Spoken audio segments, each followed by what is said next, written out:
Ja, das ist schon ein bisschen spannend heute. Also alles erst ruhig und dann auch für uns eine Premiere. Guten Abend, liebe Gäste, werte Damen und Herren, hier im DB-Museum und vor allen Dingen, ich freue mich, dass ich das mal sagen kann, natürlich heute auch zu Hause an den Bildschirmen in Deutschland, in Österreich und in der Schweiz. Ich freue mich, dass Sie da sind, dass Sie zu uns gefunden haben. Herzlich willkommen zu unserer ersten Talkrunde Design Talk Frauen im Transportation Design. Es ist uns eine große Ehre, begleitend zur Ausstellung Design und Bahn. Mit dieser Ausstellung haben wir gewissermaßen einen neuen Akzent in der deutschen Designgeschichte gesetzt. Noch nie zuvor wurde die Geschichte des Designs bei den Deutschen Bahnen so umfänglich erforscht, auch ausgestellt. Und gleichzeitig ist dazu auch ein Begleitbuch erschienen, welches all diese Erkenntnisse zusammenfasst und im Übrigen ja auch als eines der schönsten Fachbücher des letzten Jahres gelobt wurde. Ein Meilenstein für uns als Museum und Grund genug, das Thema Eisenbahndesign doch etwas größer in einer längeren Veranstaltungsreihe auch öffentlich zu besprechen. Während unsere Vorträge eher so historische Themen haben, haben wir uns für die Talkabende gedacht, da gehen wir doch an aktuellere Themen. Und was wäre eigentlich naheliegender, als zuallererst einmal mit den Arbeitswelten zu beginnen und dabei speziell natürlich auch die Rolle der Geschlechter in den Blick zu nehmen. Klar ist, Gestaltungsaufgaben bei der Eisenbahn waren lange Zeit ausschließlich eine Männerdomäne. Ob Künstleringenieure, Gebrauchsgrafiker oder Techniker, seit 1835 war es eigentlich ein Mann, der jeweils den Wagen gestaltete, der entschied, wie der Wagen innen ausschaute, welche Form der Sitz hatte oder wie ein Plakat Kunden anlockte. Obwohl es auch dort schon Ausnahmen gab. Ich erinnere an Lieselbert Kamfersek, beispielsweise in den 1930er Jahren bei der Lübeck-Büchner Eisenbahn oder auch Birgit Weller für RLW Hennigsdorf in den 1980er Jahren, die uns ja sogar ein Interview für den Begleitband noch gegeben hatte, dann aber leider während der Ausstellungsvorbereitungen gestorben ist. Heute hat sich hingegen vieles gewandelt und was sich gewandelt hat, da werden wir gleich drüber sprechen. Frauen spielen eine große, wachsende Rolle im Transportation Design.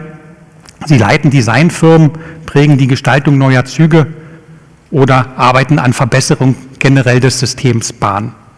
Und wir freuen uns, dass wir vielleicht die prägendsten Köpfe heute Abend gewinnen konnten und ich glaube, eine Talkrunde auf die Beine stellen konnten, die es so in Deutschland noch nicht gegeben hat. Insofern begrüßen Sie bitte mit mir, und wir haben das alphabetisch gemacht, damit sich auch da keine Wertung einschleicht. Zuerst Christiane Bausback. Sie ist Inhaberin und Geschäftsführerin von N&P Innovation Design in München, arbeitet seit über 23 Jahren an der Gestaltung von Schienenfahrzeugen und versteht sich im Design vor allem als Problemlöserin. Und welche Probleme dies sind, das werden wir hoffentlich gleich erfahren. Schön, dass Sie da sind, Frau Bausback. Herzlich willkommen.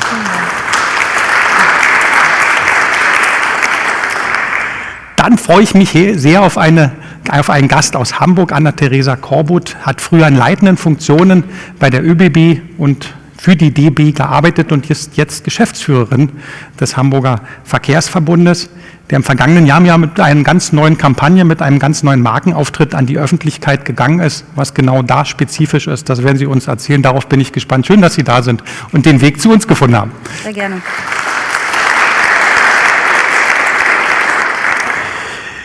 Nicole Michel ist Design Domain Managerin, da muss man so ein Doppel-D, leitet verschiedene Designprojekte bei einer meiner Lieblings-Schienenfahrzeughersteller in Hennigsdorf bei Alstom. Sie hat seit vielen, vielen Jahren an vielen Projekten mitgearbeitet. Ich freue mich, dass Sie da sind und uns heute vieles darüber erzählen wollen.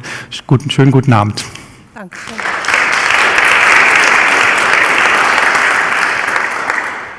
Und Therese Neef aus der Schweiz, denke ich, ist Geschäftsführerin der Agentur Milani Design, die seit Jahren wichtiger Partner der Schweizerischen Bundesbahn ist und in Designfragen vieles auch mit anderen Herstellern zusammengearbeitet hat. Sie sind dankenswerterweise auch für Frau Pukal sogar heute mit eingesprungen, also wirklich ganz schnell noch auf die Bühne gekommen. Toll, dass das geklappt hat. Schön, dass Sie da sind. Guten Abend. Danke.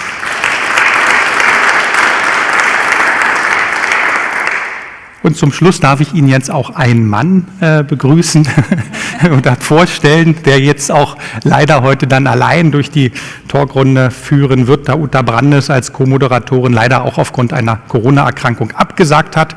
Thomas Edelmann ist Journalist, war Chefredakteur der Zeitschrift Design Report und erforscht seit vielen Jahren Technik und Geschichte des Designs. Er hat zudem unser Ausstellungsteam als externer Kurator bereichert und wir freuen uns, dass Sie das heute übernehmen, Herr Edelmann. Schönen guten Abend. Ich winke mal von hinten. So, und bevor ich Ihnen denn jetzt auch gleich das Wort übergebe und mich heute dankbarerweise zurückziehen darf, noch ein kleiner Tipp an all jene zu Hause an den Displays, an den Monitoren. Wir sind heute das erste Mal live im Stream. Wir hoffen, es klappt alles, aber Sie können die Veranstaltung mit bereichern. Bitte stellen Sie uns Ihre Fragen und Hinweise und Anmerkungen im Chat. Wir werden dann im Anschluss an den ersten Talk diese Fragen zusammenstellen und mit Fragen aus dem Publikum in die Runde gehen und ich hoffe, die Runde damit nochmals etwas löchern. Ansonsten Ihnen allen viel Spaß und Herr Edelmann, Sie haben das Wort. Vielen Dank, Oliver Götze. Guten Abend auch nochmal von mir. Guten Abend in den Saal und guten Abend in die Stream-Öffentlichkeit. Ob es gefällt oder nicht, Frauen planen, kaufen, reisen anders als Männer. Und sie stellen hohe und sehr präzise Ansprüche an die jeweiligen Dienstleistungen. Das schreibt Uta Brandes in ihrer Studie Frauen im Hotel. Und sie hat damals noch als Professorin für Gender Design an der KIST, Köln International School of Design, eine Untersuchung gemacht zu den Erwartungen weiblicher Geschäftsreisender. Thema kann man merken, schon vor Corona aktuell gewesen. Sie stellte fest, 40% mittlerweile der Geschäftsreisenden sind weiblich, aber Hotels, die sie untersucht hat, gehen in dem nötigen Maße gar nicht auf deren Erwartungen ein. Und die Erwartungen hat sie abgefragt und hat festgestellt, dass im Schnitt etwa 30 Punkte der Verbesserung möglich sind, die von den Frauen benannt wurden, während Männer, die also in einer Vergleichsbefragung befragt wurden, in der Regel nur sagten, wir brauchen kostenloses WLAN, eine gute Matratze und eine Dusche eine starke Dusche. Auch Design-Expertinnen wurden gefragt, auch wieder Frauen und Männer. Männer negierten, dass es da überhaupt einen Unterschied gibt, denn die Frauen betonten ihn. Frauen kritisierten mangelnde Atmosphäre, einen Service, der nicht empathisch genug reagiert, und sie wünschen sich einen geschützten Rückzugsort und Licht und Farbe als Dimension der Gestaltung. Also Licht und Farbe sind nicht nur da, sondern man muss mit ihnen umgehen, man muss sie gezielt einsetzen. Und konkret hat sie das geordnet in den Feldern Sinnlichkeit, Sozialität und Sicherheit. Und dann gibt es eine Aussage von einer Designerin, die eben auch Hotels einrichtet, Frau Bauer, auch aus Thalwil.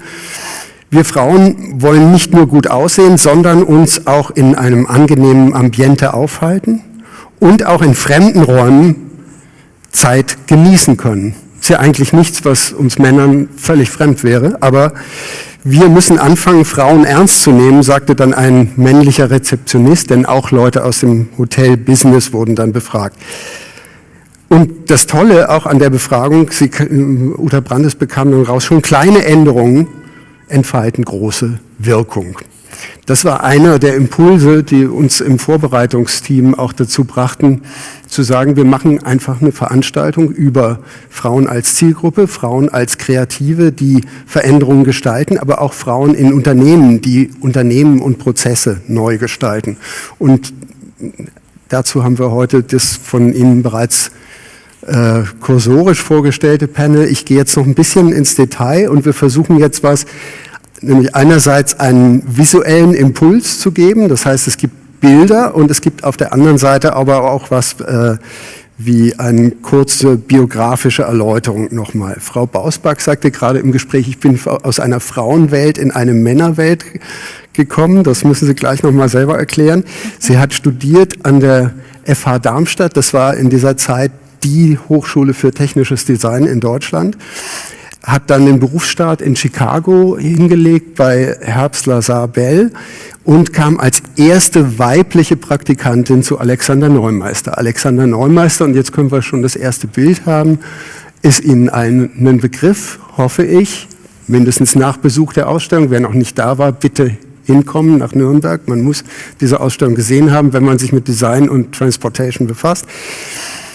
Sie war erste weibliche Praktikantin bei Alexander Neumeister. Dann Senior Designerin, kurz mal gewechselt zu Bosch ins Future and Vision Lab. Und seit 2008 ist sie Managing Director bei Neumeister und Partner gewesen. Dann firmierte es um. Alexander Neumeister zog sich zurück. 2011, sie ist Inhaberin, neuerdings umfirmiert. Und das müssen Sie uns auch erklären. Innovation Design heißt die Firma jetzt, N&P Innovation Design. Sie sagen, nach wie vor wird Design viel zu eindimensional betrachtet. Welche Dimensionen, Frau Bausblack, bleiben außen vor und wie können wir das ändern? Ja, in der Regel stürzt sich das Design wirklich auf die visuellen, auf die optischen, auf die ästhetischen Facetten. Manchmal kommt die Haptik mit dazu. Als Mensch, wenn wir jetzt über Emotionen sprechen, wir haben vorher über Empathie gehört, wir sprachen über Emotionen, dann müssen wir eigentlich die Multisensorik, sprich alle Sinne mit inkludieren, und da sehe ich halt ein Riesenpotenzial, dass man beispielsweise Geruchssinne, gerade wenn wir auch über neue Technologien nachdenken, über Artificial Intelligence, über VR-Brillen, über einfach virtuelle Mobilität vielleicht auch. Wie können wir dort auf eine sehr clevere Art und Weise die Multisensorik so inkludieren, dass man wirklich das Gefühl hat, als Beispiel, ich reise in New York mit einer U-Bahn von A nach B. Und das kriege ich halt über andere Facetten so viel leichter hin. Das ist jetzt nur so ein Beispiel. Da könnte man natürlich ganz viele andere Beispiele auch nennen.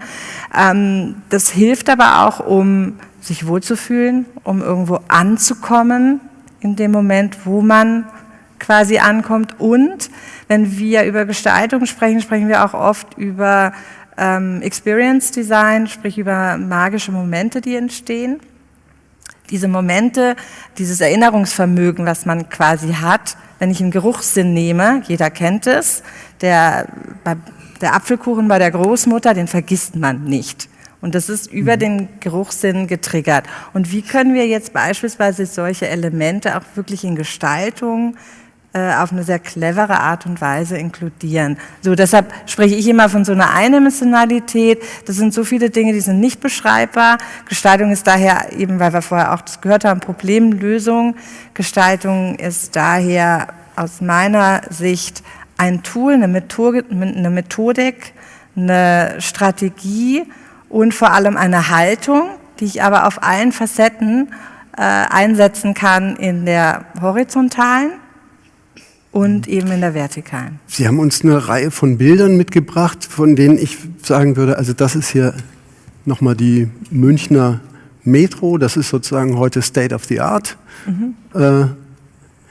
Und jetzt kommen eine Reihe von Zukunftsprojekten, denke ich. Ja. Und das ist ein Design, was sozusagen sehr viel weicher, sehr viel weniger anstößig in einer bestimmten Weise ist, aber auch nicht so, wie ich das jetzt erwarte heute im öffentlichen Verkehr oder also was ist das? Ist das eine reine Vision oder ist das konkret, sind das die nächsten Züge, in denen wir fahren werden? Naja, Mobilität, also wir sprechen über Mobile Living Spaces. Im Englischen sagt man das irgendwie so ganz schön und ganz einfach. Und das ist wirklich auf die Bedürfniswelten von den unterschiedlichsten Stakeholdern runtergebrochen. Das können Kulturen reflektieren, das können aber auch bestimmte Facetten, die man eben von A nach B bewegt, nach außen nochmal darstellen. Und das spiegelt sich natürlich in genau diesen Welten wider. Wir müssen wegkommen von den Gedanken, wir gestalten den nächsten Hochgeschwindigkeitszug, hin zu den Gedanken, wir gestalten ein Objekt, also aus meiner Sicht jedenfalls, wir gestalten ein Objekt, was eben mobile Living Spaces ermöglicht, runtergebrochen auf die unterschiedlichen Bedürfnisse, weil nur so schaffen wir das dann auch wirklich diesen existierenden Archetyp, den wir alle im Kopf haben, Hochgeschwindigkeitszug, jeder denkt automatisch, Reihenbestuhlung, vielleicht gibt es mal eine Vis-à-vis-Bestuhlung, that's it, es gibt eine erste und eine zweite Klasse. Wenn wir das durchbrechen wollen, müssen wir genau dort eigentlich umdenken und das dadurch auch schaffen oder erschaffen können, dass wir neue Technologien inkludieren, sei es Wasserstoff, dadurch automatisch haben wir einen neuen Archetyp, den wir entwickeln und entstehen lassen können. Und das müssen wir aber vor allem auch auf den Menschen runterbrechen, um endlich humanere und menschlichere Surroundings auch entstehen lassen zu können. Gut, soweit. Vielen Dank. Anna-Theresa Korbut, geboren in Gdansk in Polen. Mit 8 Monaten gehen die Eltern mit ihr zusammen nach Deutschland. Ihr Vater ist Volleyball-Profispieler. Sport spielt überhaupt in der Familie eine besondere Rolle. Und sie kommen nach Paderborn. Studium spielt auch eine Rolle, aber viel wichtiger ist, glaube ich, für sie eben ihr Sport, nämlich Standardtanz. Und jetzt brauchen wir ein weiteres Bild, genau. Sie gründen ein Atelier für Tanzsportbekleidung und haben aber auch so, irgendwo haben Sie das mal gesagt, osteuropäische Regeln von Strategie und Zuverlässigkeit und also Stringenz sozusagen. Und ja, müssen Sie vielleicht mal erzählen, durch einen Zufall bei der Bahn an, weil wer sowas macht, will nicht unbedingt zur Bahn, oder? Nein, falsche Branche, wie ich so schön sagen würde. Ich habe das ja alles nicht gelernt. Also das möchte ich ja nur vorweg sagen. Ich bin ja eigentlich ganz klassisch VWL und BWLerin. Ja, ich habe eigentlich was Sinnloses studiert im Leben für ein Zertifikat und habe mein Leben drehte sich momentan immer um meinen Sport. Ich komme aus einer Sportlerfamilie. Meine Tante war schon Olympiasiegerin. Mein Vater hat sehr erfolgreich Volleyball gespielt. Dafür war ich leider zu klein. Ich habe dann mit dem Tanzen angefangen. Und ich bin dann in diese Designschiene reingefallen, obwohl ich wirklich bei weitem nicht ansatzweise ihre Ausbildung habe, was links und rechts von mir, wie gesagt, BWLerin. Ich kann nicht mal zeichnen. Ich musste mir das selber beibringen. Bei mir sieht das aus wie so ein Mickey-Maus-Heftchen. Ja? Ich bin da reingerutscht, weil ich mit dem, was ich erlebt habe, nicht zufrieden war. Mhm. Und das Gleiche erlebe ich heute auch in meinem Job. Also es ist 1:1, es ist jetzt egal, ob es um Kleider geht oder um Züge oder Living Spaces, wie Sie gesagt haben. Ja, also wir beschäftigen uns ja mit diesem Thema, wir verbringen Zeit in dieser Dimension. Ob das jetzt beim Reisen ist, ob das am Ende beim Tanzsport ist. Sie müssen wissen, im Tanzsport geht es sehr viel ums Look and Feel. Ja, und das muss zu einem passen. Das muss aber zu einem als Typ auch passen. So, und wenn Sie gesponsert werden und Sie kriegen dann einfach irgendwas, was dem Designer gefällt, aber einem selber nicht, dann sagen Sie, das ziehe ich irgendwann nicht mehr an und ich habe dann selber angefangen. Wie gesagt, ich kann nicht nähen, nicht zeichnen. Und das war eine ganz, ganz große Passion für mich. Ich habe dann auch das erste Atelier in Deutschland als Nichtschneiderin gegründet und habe mich selber ausgestattet, später das Bundeskader, ja, und dann bis hin nach Japan und Amerika meine Kleider verkauft. Ich habe es 5, 6 Jahre lang gemacht, bis ich es dann jobbedingt aufgegeben habe. So, und das war aber immer für mich diese Grundhaltung, ich muss es nicht können, ich muss ein Gefühl dafür entwickeln und ein Gefühl, was möchte der Mensch oder wer ist der Mensch, der am Ende des Tages das tragen und erleben muss. Und am Ende ist Tanzsportkleidung auch funktional. Das ist wie ein Zug oder eine S-Bahn oder ein Bus. So, und auch das sind funktionale, ich sag mal, Gegenstände, die einem aber ein Wellbeing und einen Wohlfühlfaktor übergeben müssen. Und jetzt komme ich in diese Branche. Ich mache das ja jetzt auch seit 15, 16 Jahren, also man glaubt es fast nicht. Ich bin zur Deutschen Bahn damals gegangen, da war ich schlappe 24 Jahre alt, habe gerade fertig studiert. Das war reiner Zufall. Also ich bin auch wirklich in meinem gesamten Freundeskreis dafür massiv belächelt worden. Also 2004, das war einer der nicht gerade Hochzeiten der Deutschen Bahn. Da hätten sie lieber zur Lufthansa gehen können als Stewardess, das wäre 10-mal besser gewesen. Ja? Fürs eigene Image, oder? Für mich selber, also man hat es einfach schlichtweg nicht verstanden, was ich da mache. Ja, und ich auch nicht. So, und das kam dann erst später so, nachdem ich das System kennenlernen durfte. Und es hat in mir, das ganze Thema, bei mir geht es um Logistik. Ja, ich war ja auch sehr lange jetzt in der Spedition und Güterlogistik, da passe ich noch viel weniger rein als in den Personenverkehr, ist nicht so schlimm. Aber auch da stellt sich ja immer die Frage, was machen die da draußen? Und diese gesamte Branche, ich bin jetzt im ÖPNV, ich bin jetzt beim Hamburger Verkehrsverbund, älteste Verbund in Deutschland, ich glaube sogar weltweit, ja, einer der innovativsten Verbünde, bekommt permanent irgendwelche Preise, Mobilitätsindex ganz weit oben. Ich frage mich immer, für was? Ja, aber ich vertrete das, es ist okay, es ist besser von einer hohen Position dann irgendwo anzustarten, aber de facto haben wir ja alle das strategische Ziel, Verkehrs- und Mobilitätswende herbeizuführen. So, und dann schauen Sie sich mal das System an da draußen. Ja, also ich orte da ein Gap. Da kann Politik wollen, was sie wollen, da kann es Klimaschutzziele geben. Am Ende des Tages ist das eine extrem, und ich sage es jetzt mal bewusst, aber nicht abwertend, männerdominierte Ingenieurswelt, die da draußen hingeht, die geprägt ist von Sicherheitsbestimmungen, von irgendwelchen Ämtern, Eber hoch und runter, versuchen Sie mal einen Zug zuzulassen, das dauert mal ein paar Jahre, ne? Die darauf hingeht, erlösgetrieben, die meisten Sitzplätze, Platzausnutzung reinzubekommen, ja, und am Ende diskutieren die absolut falschen Leute über einen Kinderabteil, haben selber nie Kinder gehabt oder ne, über wo stelle ich einen Kinderwagen. Haben Sie schon mal versucht, einen Zwillingskinderwagen in den ICE reinzubekommen? Have fun. Ja, normaler reicht, aber die gibt's ja auch dort doppelt. Die sind einfach raus, sie kommen wirklich gar nicht rein. Ne? Und da gibt es so viele Aspekte, auch das Design, wenn ich drinnen sitze. Ich bin jetzt aus Hamburg ja mit dem ICX angereist, ich kommentiere das jetzt nicht. Aber am Ende des Tages hat das nicht sehr viel damit zu tun, dass ich mich in einer Umgebung befinde, in der ich mich wohlfühle. Und wenn ich jetzt schaue, wenn ich ins Café gehe, ich gehe abends essen, wir gehen morgens brunchen irgendwo hin, dann sucht sich doch jeder irgendwie eine coole Location aus und geht nicht in eine Platte aus den 40er Jahren und sagt, Mensch, ist das super hier. So, und Reisezeit, egal ob ich jetzt sage, auf langen Distanzen oder kurzen Distanzen, gehört dazu.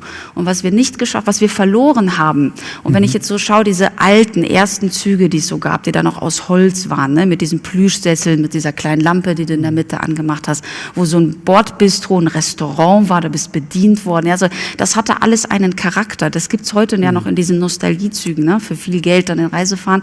Das ist aber wirklich eine Erlebnisprägung gewesen. Das haben wir verloren. Sie sagen aber auch, vom Herzen her bin ich Mathematikerin. Ja. Und Sie haben eben, das ist ja jetzt nicht nur sozusagen dieses, also nicht nur, das ist natürlich Ihr persönliches Empfinden auf der einen Seite, aber das ist alles untermauert, muss ich nochmal ergänzen einfach, mit Ihrer Erfahrung bei der DB AG als Inhouse-Consulting-Mitarbeiterin, dann haben Sie diverse Leitungsfunktionen, zuletzt Produktmanagement und Kundenentwicklung, Bahncard, Bahnbonus. Sie waren bei einem großen Schweizer Bahnunternehmen für strategische Angebotsplanung tätig, wissen, wie man Zugumlauf organisiert, wie man Fahrplan schreibt und nicht nur liest, und haben in der Unternehmenskommunikation, Personenverkehr bei der ÖBB gearbeitet, in der Konzernstrategie bei der ÖBB, haben, wie Sie mir gesagt haben, den Nightjet-Schlafwagen, der jetzt kommt, mitentwickelt mit einem Londoner Designbüro zusammen. Und dann waren Sie eben in diesem Logistikbereich auch tätig. Jetzt sagen Sie, ich will Systeme und Menschen in ein neues Zeitalter begleiten. Nochmal das nächste Beispiel HVV, da ist jetzt also was passiert, aber was passiert jetzt? Passiert soll in erster Linie mal ein Imagewandel. Also wenn ich ja etwas verändern möchte und ein so stark angeschlagenes Image wie der ÖPNV hat, und sind wir ganz ehrlich, er hat nicht das beste Image. Ja, also wenn man sagt, wer fährt denn am Ende Bus, Bahn und U-Bahn? Ich sage immer so schön, das sind die sich nicht leisten können. Ja, das sind die darauf angewiesen sind, oder das sind die Asozialen. Also das ist ungefähr so die Bandbreite, womit den Leuten konfrontiert sind. Wenn ich Mobilitäts- und Verkehrswandel ernst nehme, muss ich ja irgendwo eine Zäsur setzen. So, und diese Zäsur haben wir jetzt versucht, im neuen Redesign des HVV zu greifen. Ja, dieses Design ist, glaube ich, die letzten 25, 30 Jahre überhaupt nicht angefasst worden. Ja, es kam in diesem schlichten, stoischen, sage ich mal, blau-rot daher. Und ich habe gesagt, wenn ich neue Zielgruppen ansprechen möchte, wenn ich wirklich zeigen will, dass sich etwas verändert, dann muss ich in die Gegenwart schauen und eigentlich auch noch perspektivisch einen Schritt weitergehen. Und ich sage mal, wie bei einem Date, da ziehe ich mich ja auch schick an. Ich möchte mich ja vorstellen, ich rede ja hier wirklich bewusst über Neukunden, die ich ansprechen möchte, muss auch der HVV in ein neues Kleid. Hat wahnsinnig viele Diskussionen mit sich gebracht. Man kann sich auch sehr lange streiten, ob das die richtigen Farben sind, ob das richtige Design ist. Darum geht's mir gar nicht. Wie gesagt, ich bin nicht der Profi, das haben andere gemacht. Aber wenn man darüber redet, habe ich schon mal gewonnen. Ja, und wenn man das merkt, und diesen Anstoß, wir haben ja nicht nur das Design verändert, sondern wir haben auch die jetzt mittlerweile 28 Verkehrsunternehmen beim HVV unter eine Dachmarke HVV jetzt auch gestellt und das als auch oberste Brandingmarke gesetzt. Ja, also wir reden dann nicht mehr über die S-Bahn, über die Hochbahn, über die VHH, ja, im Employer Branding, aber nicht gegenüber dem Kunden. Und das ist ein ganz, ganz großes Novum, was das musste man natürlich alles hinmassieren, das Thema. Gibt uns jetzt aber auch die Möglichkeit, jetzt aus Kundenperspektive übergreifend zu arbeiten und dieser Marke jetzt auch noch stärkeren Touch hin zum Imagewandel zu geben. Das ist das, was wir gerade versuchen. Und bisher behaupte ich mal, es gelingt gut. Hier Stopp. Wir vertiefen das nachher. Nicole Michel, geboren in Bad Kreuznach, aufgewachsen in Singapur. Vater in der Autoindustrie tätig. Sie studiert an der damals wichtigsten Autodesign-Hochschule, aber auch Transportation Design und bekommt damit, und in Chicago studiert sie eben auch, aber sie bekommt jedenfalls mit, es gibt in der Autoindustrie für Frauen eine Spezialdomäne, das ist Color and Trim. Männer machen die Formen, Männer machen das Interieur und so weiter und Frauen dürfen dann noch das Finish machen. Aber that's it. Und das ist ihr nicht genug und sie kümmert sich um andere Themen, nämlich Züge. Und kommt 1993 nach einem kleinen Ausflug nach Italien, glaube ich, wenn ich im Möbeldesign, zu einem Unternehmen, was damals AEG Schienenfahrzeuge hieß. Und einer unserer Zeitzeugen in dem Buch, Lutz Gelbert, hat sie damals eingestellt und sie sagt, sie war damals Quotenwessi in einem sehr kleinen Designteam. Dann wurde diese Firma immer wieder umbenannt, gekauft, verkauft und kurz und gut, heute heißt sie Alstom und nach vielen Leitungsfunktionen, seit 20 Jahren etwa, hat Nicole Michel heute die Aufgabe als Design Domain Manager Advanced and Creative Design. Da muss ich wirklich ablesen. Und du sagst, ich bin Innen- und Außenministerin. Was heißt das denn? Naja, also ich bin jetzt, abgesehen davon, dass ich weiterhin Projekte mache, kümmere ich mich um das ist unsere Innovationen, die in unseren Projekten entstehen, gut kommuniziert werden, aber ich hole auch Innovationen rein. Da gehört zum Beispiel auch sowas wie jetzt hier, dass wir uns hier treffen, dass wir uns austauschen. Ich freue mich auch total, dass sogar 3 meiner Kollegen mitgekommen sind. Und von daher, also wir gucken, dass wir uns gut vernetzen, aber wir gucken auch, wie wir die Firma voranbringen können, sei es Standardisierung ist ein beliebtes Wort, aber wir gucken auch, dass parallel, wo wir gut individualisieren können, also kundenorientiert Details verändern können. Und da wollen wir jetzt auf den verschiedenen Plattformen gucken, wo wir da Synergien finden können. Das ist sehr spannend. Wir sind es gewohnt, von unserer alten Firma her sehr eng mit den Ingenieuren zusammenzuarbeiten, das hat sich im Laufe der Jahre ganz toll entwickelt. Die rufen uns an, die fragen uns, hey, wir brauchen euch, das sieht hier komisch aus, da brauchen wir eure Professionalität. Das ist jetzt bei Alstom ein bisschen neu, bei Alstom war es bisher ein bisschen mehr wie in der Autoindustrie, so wie Sie es so vorher schön auch beschrieben hatten. Und dass die Designer eher was Schönes gestalten, es dann den Ingenieuren übergeben und die dann was draus machen. Wir sind es gewohnt, mit denen das ganze Produkt zusammen zu entwickeln und auch in der Fertigung mit zu unterstützen, zu gucken, was ist gut gelaufen, was ist schlecht gelaufen. Du hast uns ja ein paar Beispiele mitgebracht, die eben auch so ein bisschen unterstreichen den Satz, es braucht Diversität und neue Sichtweisen, um sinnvolle Innovationen in die Praxis umzusetzen. Also hier ist die Designchefin von Westtraffic, ja. Westtrafik, aus Schweden, genau. Frau Frahm. Und genau. Ihr seid da gerade im Zug unterwegs und was passiert da ungefähr? Das ist im Mockup. Ja, das ist eigentlich, was ich auch in meinem Beruf sehr liebe. Es ist einfach die Zusammenarbeit, die Teamarbeit. Und hier sieht man, dass wir mit verschiedenen Fokusgruppen da auch zusammengearbeitet haben. Ganz unten im Eck sieht man den Rollstuhlfahrer. Und ganz rechts ist ein Herr, der schlecht sehen kann. Das wurde alles an diesem Fahrzeug untersucht und alles zusammen dann am Mockup, also an dem 1:1 Modell, überprüft gemeinsam mit dem Kunden. Also die Entwürfe in der Tenderphase und der Angebotsphase, die machen wir natürlich oft auch in Zusammenarbeit mit lokalen Designern. Mit Therese, ihrem Team, mit Milani haben wir auch schon zusammengearbeitet, hat auch sehr viel Spaß gemacht. Vielleicht und dann mal nächste Bilder, oder? Ja, genau. Also hier sieht man, also es geht nicht nur um Rollstuhlfahrer, um PRM, People with Reduced Mobility, Rollstuhlfahrer und Sehbehinderte oder Leute mit Kinderwagen oder viel Gepäck oder Ausländer, die sich noch nicht auskennen. Es geht auch um die Fahrer, dass sie um Ergonomie, dass sie die Fahrzeuge gut bedienen können. Da hat Claudia auch hier Großes geleistet schon in der Vergangenheit, nämlich einen European Drivers Desk mitentwickelt mit den verschiedensten Anbietern, die wir haben. Ja, also das ist nebenbei auch ein Thema, was wir in der Ausstellung oder auch im Katalog mit Lutz Gelbert hat er schon mal auf den Weg gebracht. Da geht es um die Frage einfach grenzüberschreitender Verkehr, einheitliche Gestaltung der Bedienpanels. Wie kann ich mit dem Zug über die Grenze fahren, wenn dann der Lokführer wechseln muss, weil die Technik eine andere ist. Genau. Ne? Das Wie heißt, mit dem Auto, steigst ein, kannst Ja. eigentlich losfahren. Ne? Ja. Das war bei den Führerständen jetzt nicht immer so gewesen.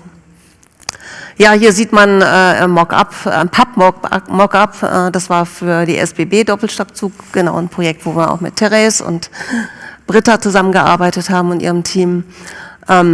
Doppelstockzug ist auch immer sehr speziell. Die Architektur im Oberstock ist sehr, sehr eng. Dennoch wollen wir da viele Forderungen erfüllen für Gepäck, für gute Beleuchtung. Und da haben wir jetzt den Kunden dabei, wo wir untersuchen, wie die Beleuchtung auch ist. Beleuchtung ist ein ganz wichtiges Thema. Und auch, dass man Gepäck da gut unterbringen kann. Hier ist das Familienabteil. Das ist die Rutschenseite. Da können die Kinder die Treppen rauf und runter rutschen. Das ist auch vom TÜV abgenommen worden. Da spielen Normen auch wieder eine große Rolle. Und ich denke auch, das ist was Christiane schon angesprochen hat, Living Spaces. Das habe ich heute auch wieder gedacht, als wir hierher gefahren sind. Als ich noch studiert hatte, war das ähnlich. Da war Bahndesign war fast ein Schimpfwort. Ne? Also das ist ja Bahndesign, das ist also uninteressant. Und ich denke auch, diese Fahrzeuge, die müssen wirklich ein Ort sein, wo man einfach Bock drauf hat. Ja? Also, und da ändert sich jetzt auch was. Ich glaube, es ändert sich was, fängt mit uns an. Früher war es sehr edel und man hat sich toll gekleidet, wenn man mit dem Flieger dann mal gerade nach Frankfurt geflogen ist. Ne? Heute, finde ich, wird es wirklich Zeit, dass wir da umdenken. Und da spielen die verschiedensten Fahrzeuge auch eine Rolle. Ich arbeite gerade an einem sehr spannenden Angebot. Da gibt es auch Liegewagen, gibt Schlafwagen. Das ist auch etwas, was ich mir als Vision vorstelle. Wie kann Europa erstmal anfangen? Wie vernetzen wir uns? Was machen die Politiker, dass wir wirklich von Dänemark nach Portugal, sage ich mal, fahren können an die Algarve? Wie wird das funktionieren? Und da muss natürlich die Verbindung stimmen. Da haben unsere Politiker und unsere Verkehrsminister viel zu tun. Ich hoffe, dass wir da gute Verkehrsminister diesmal am Start haben. Und die Gestaltung, ne? Wenn das dann irgendwann auch was ist, wo ich einfach Lust habe, meine Zeit zu verbringen. Wir sind jetzt durch Corona gewohnt, zu Hause oder was weiß ich, wo zu arbeiten. Auf dem Weg hierher haben wir heute auch im Zug gearbeitet. Da gewöhnt man sich, das ist einfach nutzvolle Zeit, die man nicht mehr noch schnell hinter sich kriegen will, wie mit dem Flieger. Deswegen wurde ja auch immer alles enger beim Flieger, sondern es ist ein Gefährt, es ist ein Fahrzeug, wo man tolle Zeit verbringen kann. Therese Neff kommt aus einer Schweizer Bähnler-Familie, wie sie mir sagte, und ist CEO von Milani Design und Consulting. Dort prägt sie seit 2000 gemeinsam mit der Gründerin Britta Pukal Unternehmenscharakter wie Designqualität, heißt es auf der Website. Und da gibt es noch andere tolle Sätze über sie auch. Ihre seltene Kombination Technik und Ästhetik, Empathie und glasklare Logik wird da gerühmt. Und die führt zu ganzheitlichen Lösungen. Ganzheitliche Lösungen haben wir heute auch schon mal gehört. Dann es gibt ein besonderes Gespür für die Schweizer Unternehmen, die Schweizer Brands, die also auf Swissness einen besonderen Wert legen. Davon sprechen wir vielleicht auch gleich kurz nochmal. Sie hat eine Ausbildung als Modellbauerin gemacht und hat für Design und Architektur gearbeitet für internationale Büros, bekannte Firmen und Namen und leitete dann eine Modellbaufiliale in einem großen Schweizer Architekturbüro. Und da gab es immer wieder Kollegen, die zu ihr kamen und sagten, hier ist meine Lösung. Und sie merkte, dass man da gestalterisch einfach was viel besser machen kann. Und irgendwann hat man ihr gesagt, studier doch mal Design, oder? Und nach einiger Zeit hat sie das dann auch gemacht. Und ihr Studium mit Auszeichnung bestanden und ist heute neben der hauptberuflichen Tätigkeit Mentorin für Studierende. Da kommen wir auch noch zu dem Thema. Und sie sagt, wichtig ist, sich am Anfang keine Grenzen zu setzen und alle Ideen ernst zu nehmen. Nur so kann Neues entstehen. Therese, vielleicht möchten Sie zu den Bildern auch ein bisschen was sagen. Ja, herzlichen Dank für die Einladung, dass ich hier nach Nürnberg kommen konnte. Es ist sehr schön für uns als Schweizer Agentur, Ihnen ein bisschen auch aus der Schweiz zu erzählen, was ja wirklich auch ein Bahnland ist, eine Bahnkultur hat und die Eisenbahn wirklich sehr wichtig ist. Als Schweizer sagt man immer, das ist Kultur, das gehört uns allen, oder die Eisenbahn. Und was ich jetzt vielleicht als erstes Bild mitgebracht habe, ist die Modernisierung von einem ganz alten, einer Ikone in der Schweiz, dass man quasi auch respektvoll mit dem umgeht, das übernimmt, aber trotzdem wirklich einen modernen Zug draus macht. Und das haben wir hier bei dem IC 2000 gemacht, der wurde so umgebaut und ich kann mich nur den Vorrednerinnen wie anschließen. Es geht wirklich darum, Räume zu gestalten. Und das hat man auch bei dem Modernisierung gemacht, dass man eigentlich versucht hat, unterschiedliche Erlebnisse in einem Zug zu haben. Wir sagen ja Zug, nicht Bahn. Genau, und das ist so das, was uns bei Milani vorantreibt. Nebst dem, dass ein Thema, wo gar noch nicht besprochen wurde, die Nachhaltigkeit ist. Das ist auch was, um halt die Bahn attraktiver zu machen. Im ersten Blick hat man das Gefühl, es ist ja nachhaltig, oder die Eisenbahn. Aber da kann man noch wirklich viel machen und das ist ein wichtiges Thema aus unserer Sicht, dass man das wirklich in die Planung und in die Gestaltung, da müssen wir als Designer wirklich auch vorangehen und das wie mit einbringen oder dass wirklich ein Fahrzeug noch nachhaltiger wird und durch das auch wirklich die jüngere Generation auch mit angesprochen wird. Denn wenn ich auf das nächste Bild gucke, weil Sie das jetzt neu gezeigt haben, für uns hört Design nicht beim Fahrzeug auf. Also wir gestalten eigentlich die ganze Welt von einem Verkehrsbetreiber. Und das kann vom Tram gestalten sein, hier jetzt für Bernmobil und dann rübergehen in die Uniform, was Sie hier sehen, und dann quasi eigentlich bei Architektur landen von einem Tram oder Betreiber. Und das heißt, es ist eigentlich das ganze Erlebnis, was eine Marke ausmacht, was die einzelnen Kunden gerne möchten, die unterschiedlichen Kunden, die verschiedenen Bedürfnisse. Am Morgen habe ich ein anderes Bedürfnis, wenn ich hinfahre, als am Abend, wenn ich irgendwie vom Kino zurückkomme, möchte ich eigentlich wie ein anderes Feeling haben, anders sitzen in einem Verkehrsmittel und mich unterhalten oder eben arbeiten, wie du gesagt hast, an der Privatsphäre haben, dass niemand auf meinem Bildschirm gucken kann. Also das heißt, wir beschäftigen uns viel auch mit Sonderzonen, wie geht man mit dem Thema um. Und was Sie vorher auch angesprochen haben und man hier auch sieht, mit dem Regionalen. Weil jede Region, jede Stadt, jedes Land hat eigentlich die Intensität und die kann man unheimlich gut in der Gestaltung von einem Fahrzeug widerspiegeln. Und jetzt hier sehen Sie die Rigibahn, die fährt auf die Königin der Berge in der Schweiz, so heißt der Berg. Der hat ganz klare Merkmale. Der hat so Gesteinsschichten, wo das ausmacht. Er hat verschiedene Farbelemente, die da vorkommen. Und nebst dem, dass natürlich so ein Fahrzeug super gut funktionieren muss, da gehen auch viele Touristen hin. Also da gibt es ganz viele Herausforderungen, wie man mit dem umgeht, wenn die Leute sich nicht auskennen, nicht wissen, wo sie hin müssen. Ist einfach wirklich die Gestaltung auch sehr wichtig und die Wiedererkennung, die Intensität, damit eben die Leute stolz sind auf das Fahrzeug, das bei ihnen fährt und mit dem rumfahren und dass man bewusst hinfährt, um da hinzugehen. Und die Rigi hat halt so schöne Ausblicke und deshalb ist sie auch gegen oben gebogen, oder gibt so einen Bilderrahmen drum. Und hier nochmal was ganz anderes, wieder ein ganz anderes Erlebnis. Starbucks SBB, ein Restaurantwagen, der in der Schweiz rumfährt, gibt es 2 Stück davon, auch umgebaut, eigentlich in einer alten Bahn, auch im IC 2000, und Sie sehen völlig ein anderes Erlebnis. Völlig andere Materialien, hat nichts mit SBB zu tun, war auch ganz bewusst so gewählt, sondern es gibt einen eigenständigen Charakter. Aber es sind auch nicht, wenn ich es richtig gelesen habe, diese Fake-Materialien, die so aussehen als ob, sondern es ist Massivmaterial, was da eben eingesetzt wurde.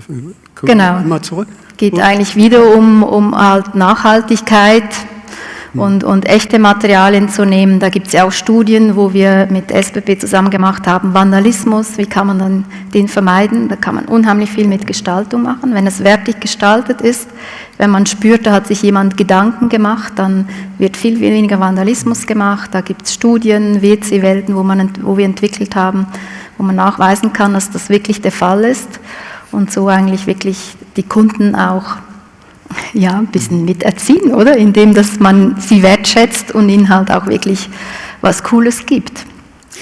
Ja, ein besonderes Beispiel ist die Flexcity-Tram der VBZ, der Verkehrsbetriebe Zürich. Wir zeigen sie jetzt hier von innen. Der Innenraum ist, glaube ich, auch was sehr Besonderes. Aber was ich eben auch sehr spannend finde, ist, wir haben die Erfahrung gemacht, auch bei der Ausstellung, Designer werden eigentlich nicht genannt. Ja, gelegentlich werden sie genannt, aber hier werden eben die Designerinnen bewusst genannt von dem Unternehmen und das wird eben auch so kommuniziert. Vielleicht können Sie dazu auch was. Das ist ja auch ein Design, wo wir mit Bombardier, also Alstom, zusammen umsetzen konnten mit dem Team. Und ja, also die VBZ hat bewusst entschieden, den Designer zu nennen und eigentlich den ganzen Prozess auch, wo dann klar war, wer den Zuschlag bekommt oder wo Bombardier den Tender gewonnen hat, eigentlich wirklich das zu nutzen und zu sagen, einerseits natürlich klar, oder? Ein Zürich-Tram und wir sind in Zürich, was ja super cool ist als Designer, oder wenn man in der eigenen Stadt quasi das Fahrzeug gestalten kann. Und andererseits eben wollten sie auch wirklich aufzeigen, dass sie sich darum bemühen, was Gutes für die Kunden zu machen und nicht selber irgendwie was entscheiden, sondern wirklich Experten an Bord holen und das wirklich in den Vordergrund stellen. Die Bahn war lange reine Männerdomäne. Wir haben schon drüber gesprochen. Was ändert sich, wenn Frauen in Führungspositionen an Gestaltungsfragen mitwirken und ja auch entscheiden, Frau Korbut? Sie lösen es emotional. Also ich sehe es ja dann auch in meiner täglichen Arbeit. Also man bringt einfach einen ganz anderen Blickwinkel mit rein. Das ist mal so Punkt 1. Und Punkt 2 ist, ich weiß es nicht, ob das jetzt ein Frauenphänomen ist, aber ich erlebe es immer, dass viele Damen, also viele sind es nicht, aber die da sind, wirklich auch versuchen, bestehende Horizonte weiterzusetzen und auch Regeln bewusst auch zu brechen und einfach zu sagen, geht nicht, gibt nichts, ja. Und ich erlebe es selber, es braucht Zeit, es braucht sehr viel Kommunikation, es braucht sehr viel Einbindung, aber wir bringen einfach von dem, ich weiß ehrlich gesagt nicht, woran das liegt. Ich bin jetzt auch nicht die klassische Hausfrau und Mutter, ne? Also daran kann es jetzt nicht liegen, aber einfach eine ganz andere Perspektive rein. Genauso ist so die Perspektive, die männliche Perspektive oder diverse Perspektive auf die Tatsache, aber dieser weibliche Touch, der reinbekommt, bringt auf jeden Fall, ich sage immer, ein bisschen mehr Eleganz mit rein und ein bisschen mehr Wohlfühlfaktor. Und ich nenne es mal es wird ein bisschen runder. Ja, es kommt von diesem Eckigen ins Runde so ein bisschen rein und es schafft einfach Räume und Zugänge, die andere Seite nicht als relevant und wichtig angesehen hat. Und ich glaube, man bewegt sich dann hier sehr schnell in der Diskussion, dass es auch andere Momente und andere Zugänge gibt, wie man Mobilität erleben kann. Und das hat nicht immer damit zu tun, Frauen und Sicherheit. Das wird dann mal sehr schnell zusammengebracht, wo ich gesagt habe, ich weiß ja nicht, also Männer können sich genauso gut unsicher fühlen. Das, glaube ich, es kommt dann immer auf den Gast an, der dann auch noch, oder auf die Situation. Aber für mich geht es wirklich um Lebensräume schaffen und Momente schaffen. Jetzt haben wir natürlich auf Langdistanzzügen eine ganz andere Herausforderung oder Tourismuszügen. Ich selber habe in der Schweiz ja den Transgolden-Pass ja begleiten dürfen, auch mit diesen Glasboxen machen und mit designen und gestalten dürfen. Das sind nochmal was anderes, als wenn Sie im ÖPNV zwischen 8 bis 12 Minuten unterwegs sind. Ne, da geht man nicht rein, um zu sagen, ich arbeite. Das machen Sie vielleicht auf einer 40-Minuten-Strecke. So, und um diese unterschiedlichen Bedürfnisse abzufangen, das tut einfach gut, wenn da mehrere drauf schauen. Frau Bausbach, wie sehen Sie das? Was verändert sich da? Also es kommt natürlich immer am Ende des Tages auf die eigentliche Person an. Ich würde sagen, man kann es gar nicht pauschalisieren und könnte jetzt sagen, Frauen bringen nur Emotionalität rein, weil das kommt auf den Typ Frau an. Aber ich würde sagen, klar ist es schon oft eher vielleicht so in unserer Sache. Das würde ich schon auch als einen Punkt mitbringen, dass man, ja, man kennt ja Familie, ein Unternehmen ist für mich wie eine Familie, weil es ist das einzelne System, was gut miteinander funktionieren muss.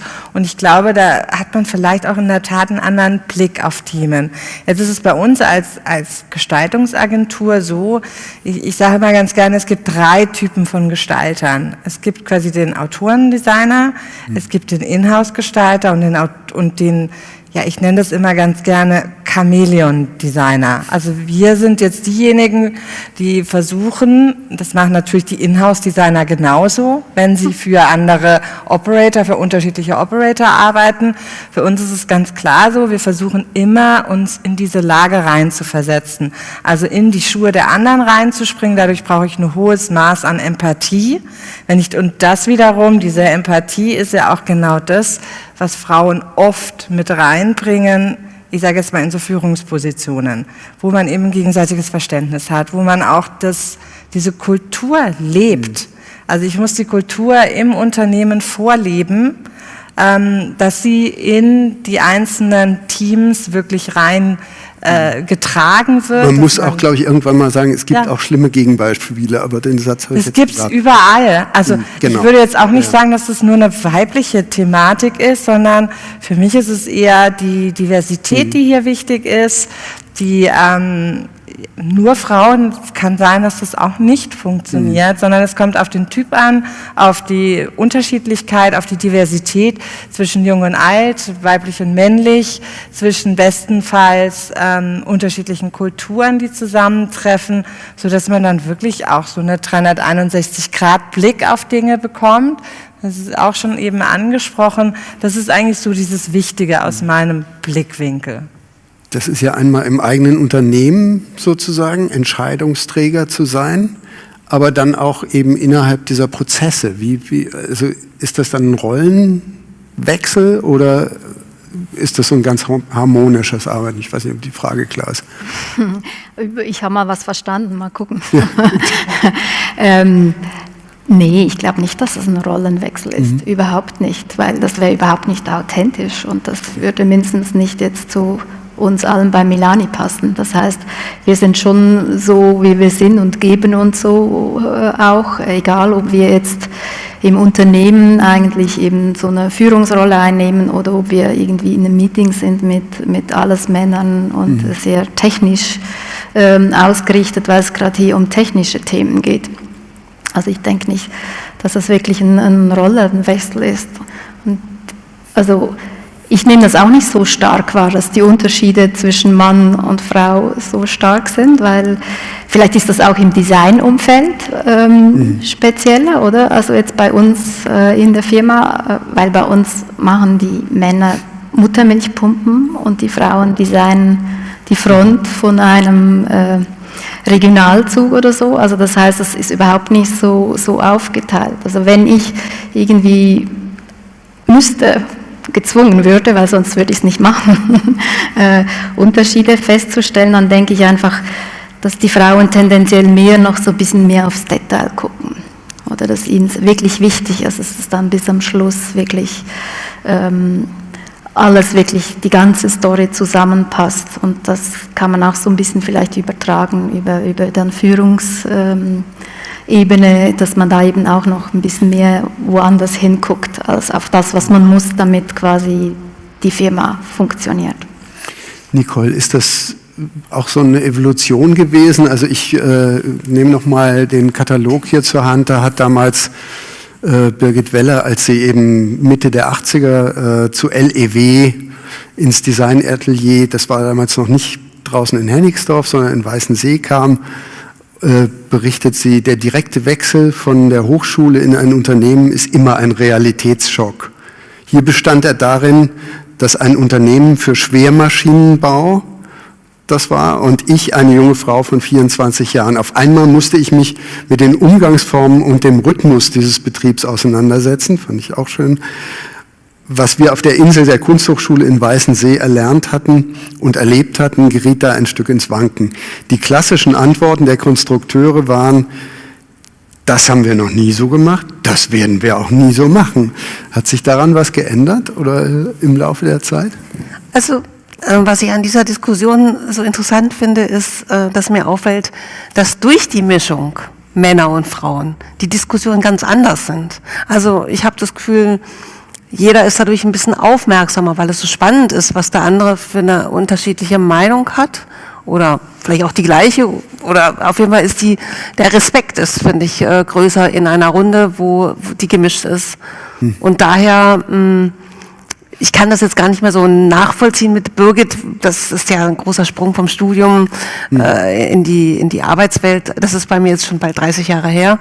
Habe ich bestimmt damals auch so empfunden. Aber heute empfinde ich das wirklich, dass es so ein, die verschiedenen Professionen arbeiten zusammen, zeigen ihre Sichtweisen. Und wenn dann auch so eine gewisse Empathie entsteht oder auch eben dieses, was Christiane gesagt hat, sich in die Schuhe des anderen zu begeben, die andere Sichtweise nochmal zu reflektieren, das können Frauen, glaube ich, schon besonders gut, dann entsteht da ein toller Dialog. Das ist einfach ein unglaublich respektvoller Umgang und dadurch entstehen ganz neue Lösungen, neue Ideen und Offenheit auch für Grenzen mal zu sprengen. Ne? Sie sehen das ein bisschen anders, habe ich das Gefühl, Frau Korbut? Ich weiß nicht, ob anders, aber ich erlebe es in dieser Branche, ich komme ja da aus einer anderen Perspektive. Für mich ist es eine massive Typfrage. Die Branche ist sehr, sehr eingeschwungen, seit Jahrzehnten mit den gleichen Leuten, die gleichen Sachen tun, die seit vielen Jahren in ihren Job Descriptions, sage ich mal, drin tun. Und ich kenne genauso viele Männer wie Frauen, die dann hingehen und das aber über ihren Typ aufbrechen. Das hat sehr viel mit Mut zu tun. Also wenn ich jetzt schaue, dieses neue HVV-Design, da war die Diskussion gar nicht am Ende des Tages, ist das die richtige Farbpalette, habt ihr die Rundungen, ist das Logo links, rechts, irgendwie muss dieser Pfeil dort sein oder ist das doch ein Accenture-Pfeil, ne? Also diese Diskussion, sondern dann kam man zu mir und sagte, und das traust du dich? Das machst du? Anna, das ist der ehrwürdigste Verbund. Jetzt kommst du bis keine 6 Monate da und kommst dann mit so einem Diversity-Regenbogentapete daher und machst da ganz andere Zielgruppen drauf, bist auf einmal freundlich und kommst von diesem behördengeprägten, ne? Dieses alte Logo des HVV, das war ja wirklich so wie so ein Stempel vom Finanzamt, wenn du einen Brief bekommen hast, so ein Abo-Brief, oder hast du wirklich das Gefühl gehabt, jetzt gibt's Ärger, wenn du den aufmachst. So, und jetzt mal hinzugehen, das durchzubrechen. Und ich habe gesagt, ja, warum soll ich mich dann nicht trauen? Ja, aber das macht man so nicht. Ich so, ja, warum nicht? Ja, wir sind doch eine Behörde. Ich so, nee, ihr seid der HVV. Ja, okay, aber wir sind ja schon seriös, ne? Also wir müssen hier Personenbeförderung machen. Ich so, ja. Ne? Ja, also äußerst seriös fand ich eben, in welcher Geschwindigkeit und auch Konsequenz das wirklich umgesetzt wurde und wie schnell das sozusagen überall in der Stadt präsent war. Das fand ich aber diesen Druck reinzunehmen, weißt du, man muss sich da ja auch hinstellen und sagen, und das muss man in dem Moment wirklich personalisieren, weil ein Wir findest du da nicht. Ich mache das. So, und wenn sich da hinstellt, dann sagt der eine, eigentlich finde ich es cool, okay, ich stelle mich daneben. So, und dann war es geschlossen da und dann geht man auch diesen Schritt, ja. Und wir brauchen da sehr viel Power von sehr vielen Kollegen mit, das dann auch durchzunehmen. Und ich finde es toll, weil ich sag mal, diesen Mut als so ein traditionsbewusstes Unternehmen, das auch zu machen, Das hat Wellen geschlagen und ich finde es gut, weil damit macht man auf sich aufmerksam und dann kann man wieder den nächsten Schritt gehen. Und ich möchte das ja nicht nur manifestieren am Ende auf einem gedruckten Stück Papier oder auf einem Internetauftritt, sondern das soll sich durch die Produkte, aber am Ende auch durch die Zugprodukte und durch das gesamte Interieur und den Zugang einfach, traut euch, macht's anders, geht hin, nimmt die Ecken raus, bringt die Kanten rein. Ne? Also das ist aber eine Zugangsfrage, das muss man wollen und man muss auch dann diese Diskussion, das, was Sie eben vorgelesen haben, dann auch aushalten. Ne? Also wie oft kriege ich, das machen wir nicht, haben wir noch nie so gemacht. Ich gesagt, ist schön, jetzt bin ich da, okay, fangen wir nochmal bei Null an. Ja, und wir bleiben hier so lange in diesem Raum sitzen, bis wir, und wenn es nur 1 Millimeter ist, anders machen als vorher. Ist auch ein bisschen eine Kulturfrage, ne? Also das muss ich ganz klar sagen. Ich habe jetzt sehr viele internationale Projekte gemacht. Und das, was du erzählst, erinnert mich schon auch an viele deutsche Kunden. So muss ich es mal ganz böse sagen. Ist aber so. Ich kenne das von anderen Unternehmen, die nordischen Länder, die skandinavischen Länder, auch die Asiaten sind da viel offener und neugieriger, was Sensationelles, was Besonderes, was zu ihrer Kultur passt, anzubieten. Wie kommen wir denn dazu, dass mehr gut ausgebildete Frauen in dieses Berufsfeld gehen?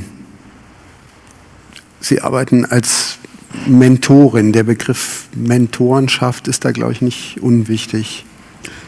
Für mich ist es, also wenn ich kurz anfangen darf, für mich hat das sehr viel mit Vorbild und sich zeigen auch zu tun. Also ich gehe bewusst raus, ich stelle bewusst den HVV in den Vordergrund, ich suche Stellen, ich suche Leute und ich zeige auch, dass auch diese Branche Spaß machen kann und dass sie nicht so eingestaubt ist.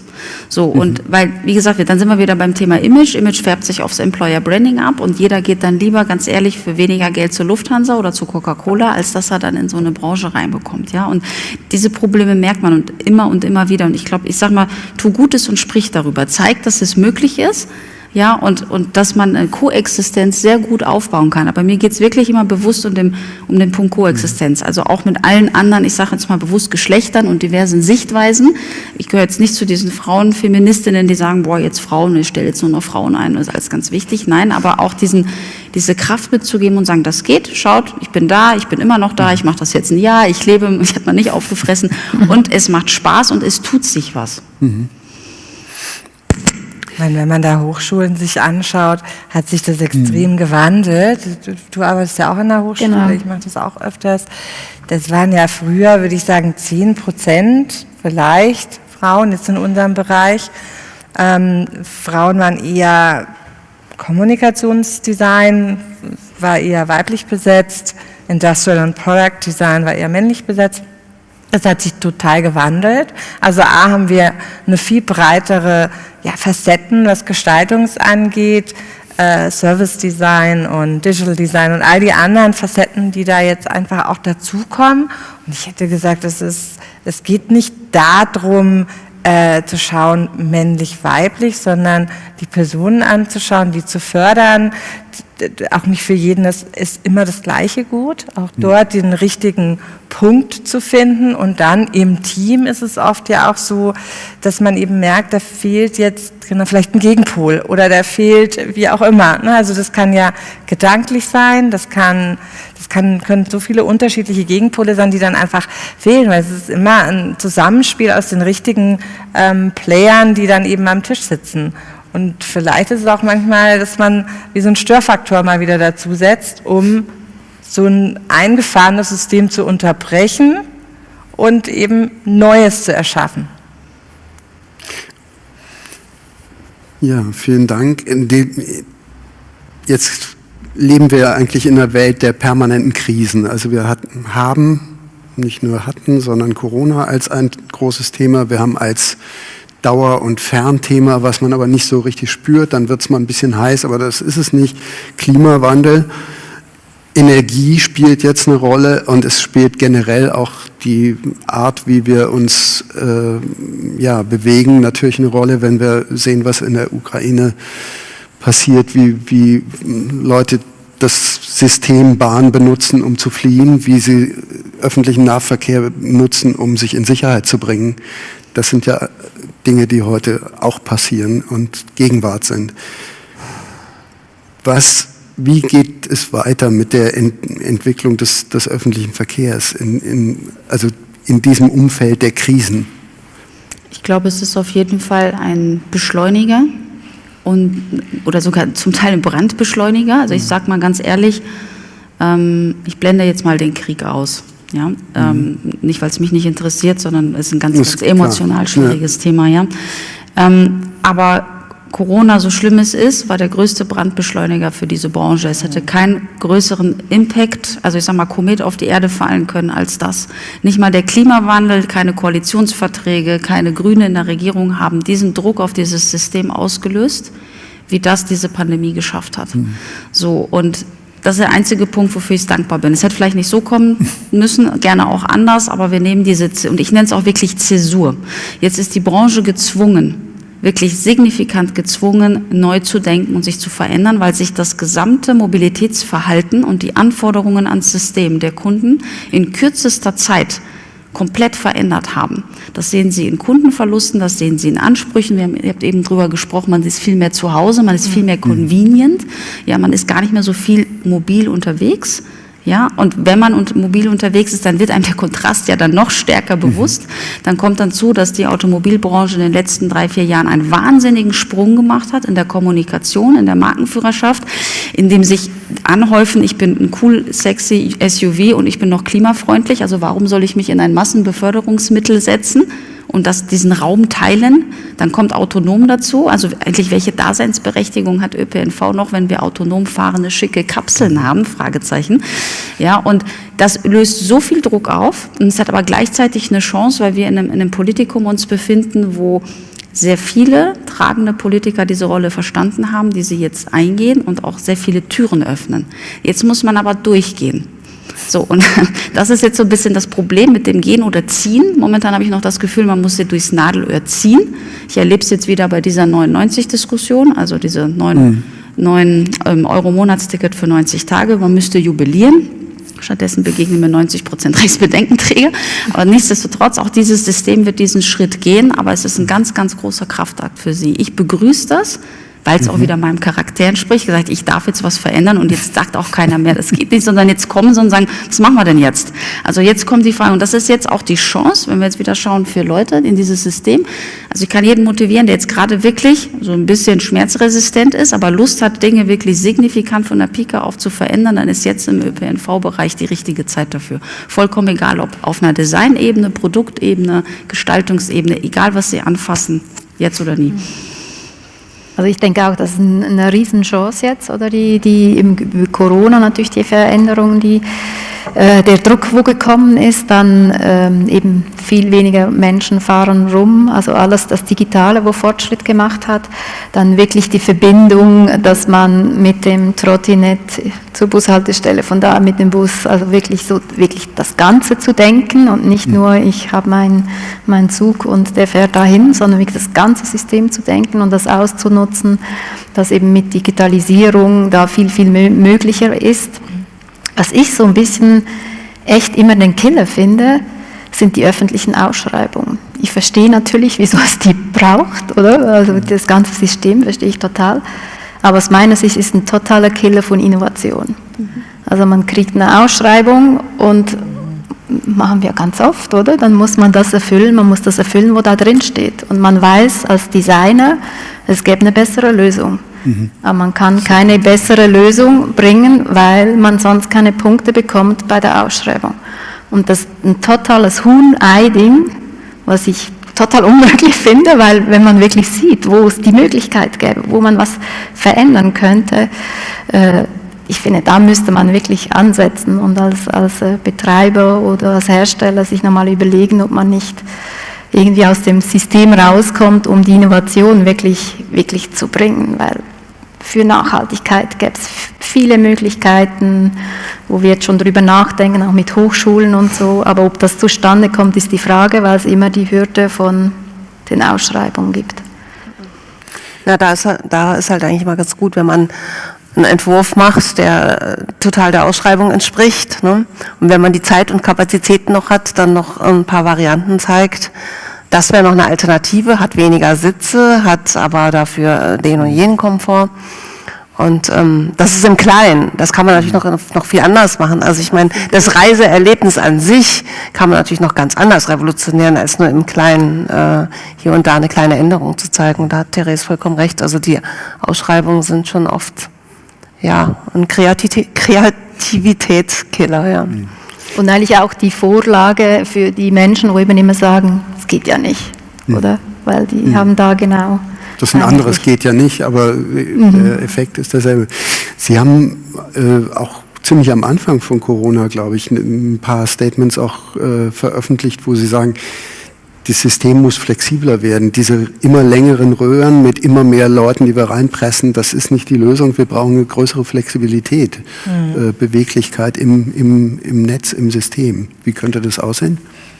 Das könnten kleinere Units sein, durch neuere Antriebskonzepte beispielsweise können wir über Schwarmtechnologien die Systeme so clever, innerstädtisch, wenn wir jetzt über innerstädtische Mobilität zum Beispiel sprechen, die so clever in den Städten dann haben, wann wir sie wirklich brauchen. Zu den Peak-Hours sind es halt mehr Systeme als jetzt beispielsweise zu anderen Zeiten. Und ich meine, wenn man jetzt mal wirklich rückblickend, also so eine Art Regnose macht, dann der A380 war the bigger the better. Und dann auch die Deutsche Bahn hat immer längere Züge gebracht. Ja, in der Schweiz weiß ich jetzt gar nicht, aber da war es, glaube ich, das gleiche System. Ja. Und wenn man dann zu Corona-Zeiten geschaut hat, sind diese langen Systeme, genauso wie sie da waren, leer durch die Lande gezogen. Und ich würde sagen, dass diese Krise die Chance ist, eben weg von der Kosmetik hin zum eigentlichen Problem nochmal den Fokus drauf zu legen und genau diese Sachen zu beleuchten, und zwar mit den Menschen im Fokus. Weil das ist ja eigentlich so dieses Problem auch von den Ausschreibungen, dass der Mensch, es ist eigentlich alles schon quasi so vordefiniert, dass wir uns nicht auf das Wesentliche konzentrieren können, und das ist der Mensch. Wir sind Gestalter und wir arbeiten von Menschen für Menschen und nicht für die Technologie. Die Technologie ist Mittel zum Zweck, um bestimmte Bedürfnisse zu realisieren oder um beispielsweise neue Businesslösungskonzepte anbieten zu können. Aber der Mensch muss immer im Zentrum sein. Sie holen ja als Designer bewusst Nutzerinnen in Entscheidungsprozesse oder diese Mock-up-Bewertungen auch mit rein. Aber trotzdem haben Sie ja eigentlich im normalen Leben mit dem Endnutzerinnen, Nutzern nichts zu tun, sondern eben immer mit einem konkreten Auftraggeber, also es ist ja B2B, Business-to-Business-Konzept. Bei dem HVV ist es ja direkt so, also auf der einen Seite die neue Kampagne fordert ja auch auf. Wie heißt der? Und was bewegt dich? Was bewegt dich? Also die Erlebnisse des Reisens auch sozusagen positiv, aber auch negativ einfach ein Feedback zu haben und zu wissen, hey, das war doch der HVV, da habe ich das und das gemacht oder in dem Zug ist mir das widerfahren, was meine Karriere so und so beeinflusst hat oder all diese Dinge sozusagen aufzunehmen. Aber sind wir nicht trotzdem darauf angewiesen, ich habe ein bisschen den Faden verloren, beim HVV haben Sie, glaube ich, noch ein bisschen mehr das Thema, Sie haben das mal gesagt, das ist wie bei 80 Millionen Bundestrainern, also weiß eigentlich jeder Normalbürger, Normalbürgerin, wie man das viel besser machen würde.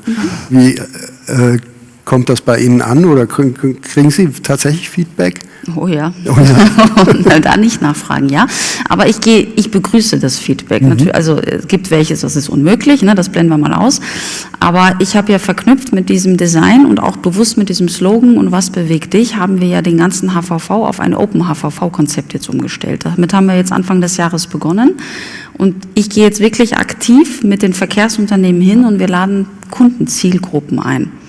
Jetzt haben wir das mit Familien gemacht, wo wir dann wirklich Kindern mit Eltern und Großeltern, also wirklich, ich versuche jetzt in Haushalten oder in ökonomischen Modellen zu denken und nicht in Tarifblöcken. Ne? Also es gibt dann das Abo und dann gibt es Teilzeit und dann gibt es Senior und dann irgendwie etwas. Ich habe gesagt, das Lebensmodell ist ja ein anderes. Ne? Man muss ja schauen, wie leben denn die Haushalte, ja, oder diese Räume zusammen. Und ich fange jetzt an, diese Räume zu betrachten. Wir haben das jetzt Open HVV genannt. Wir gehen jetzt 7 bis 10 Mal pro Jahr raus und laden aktiv ein.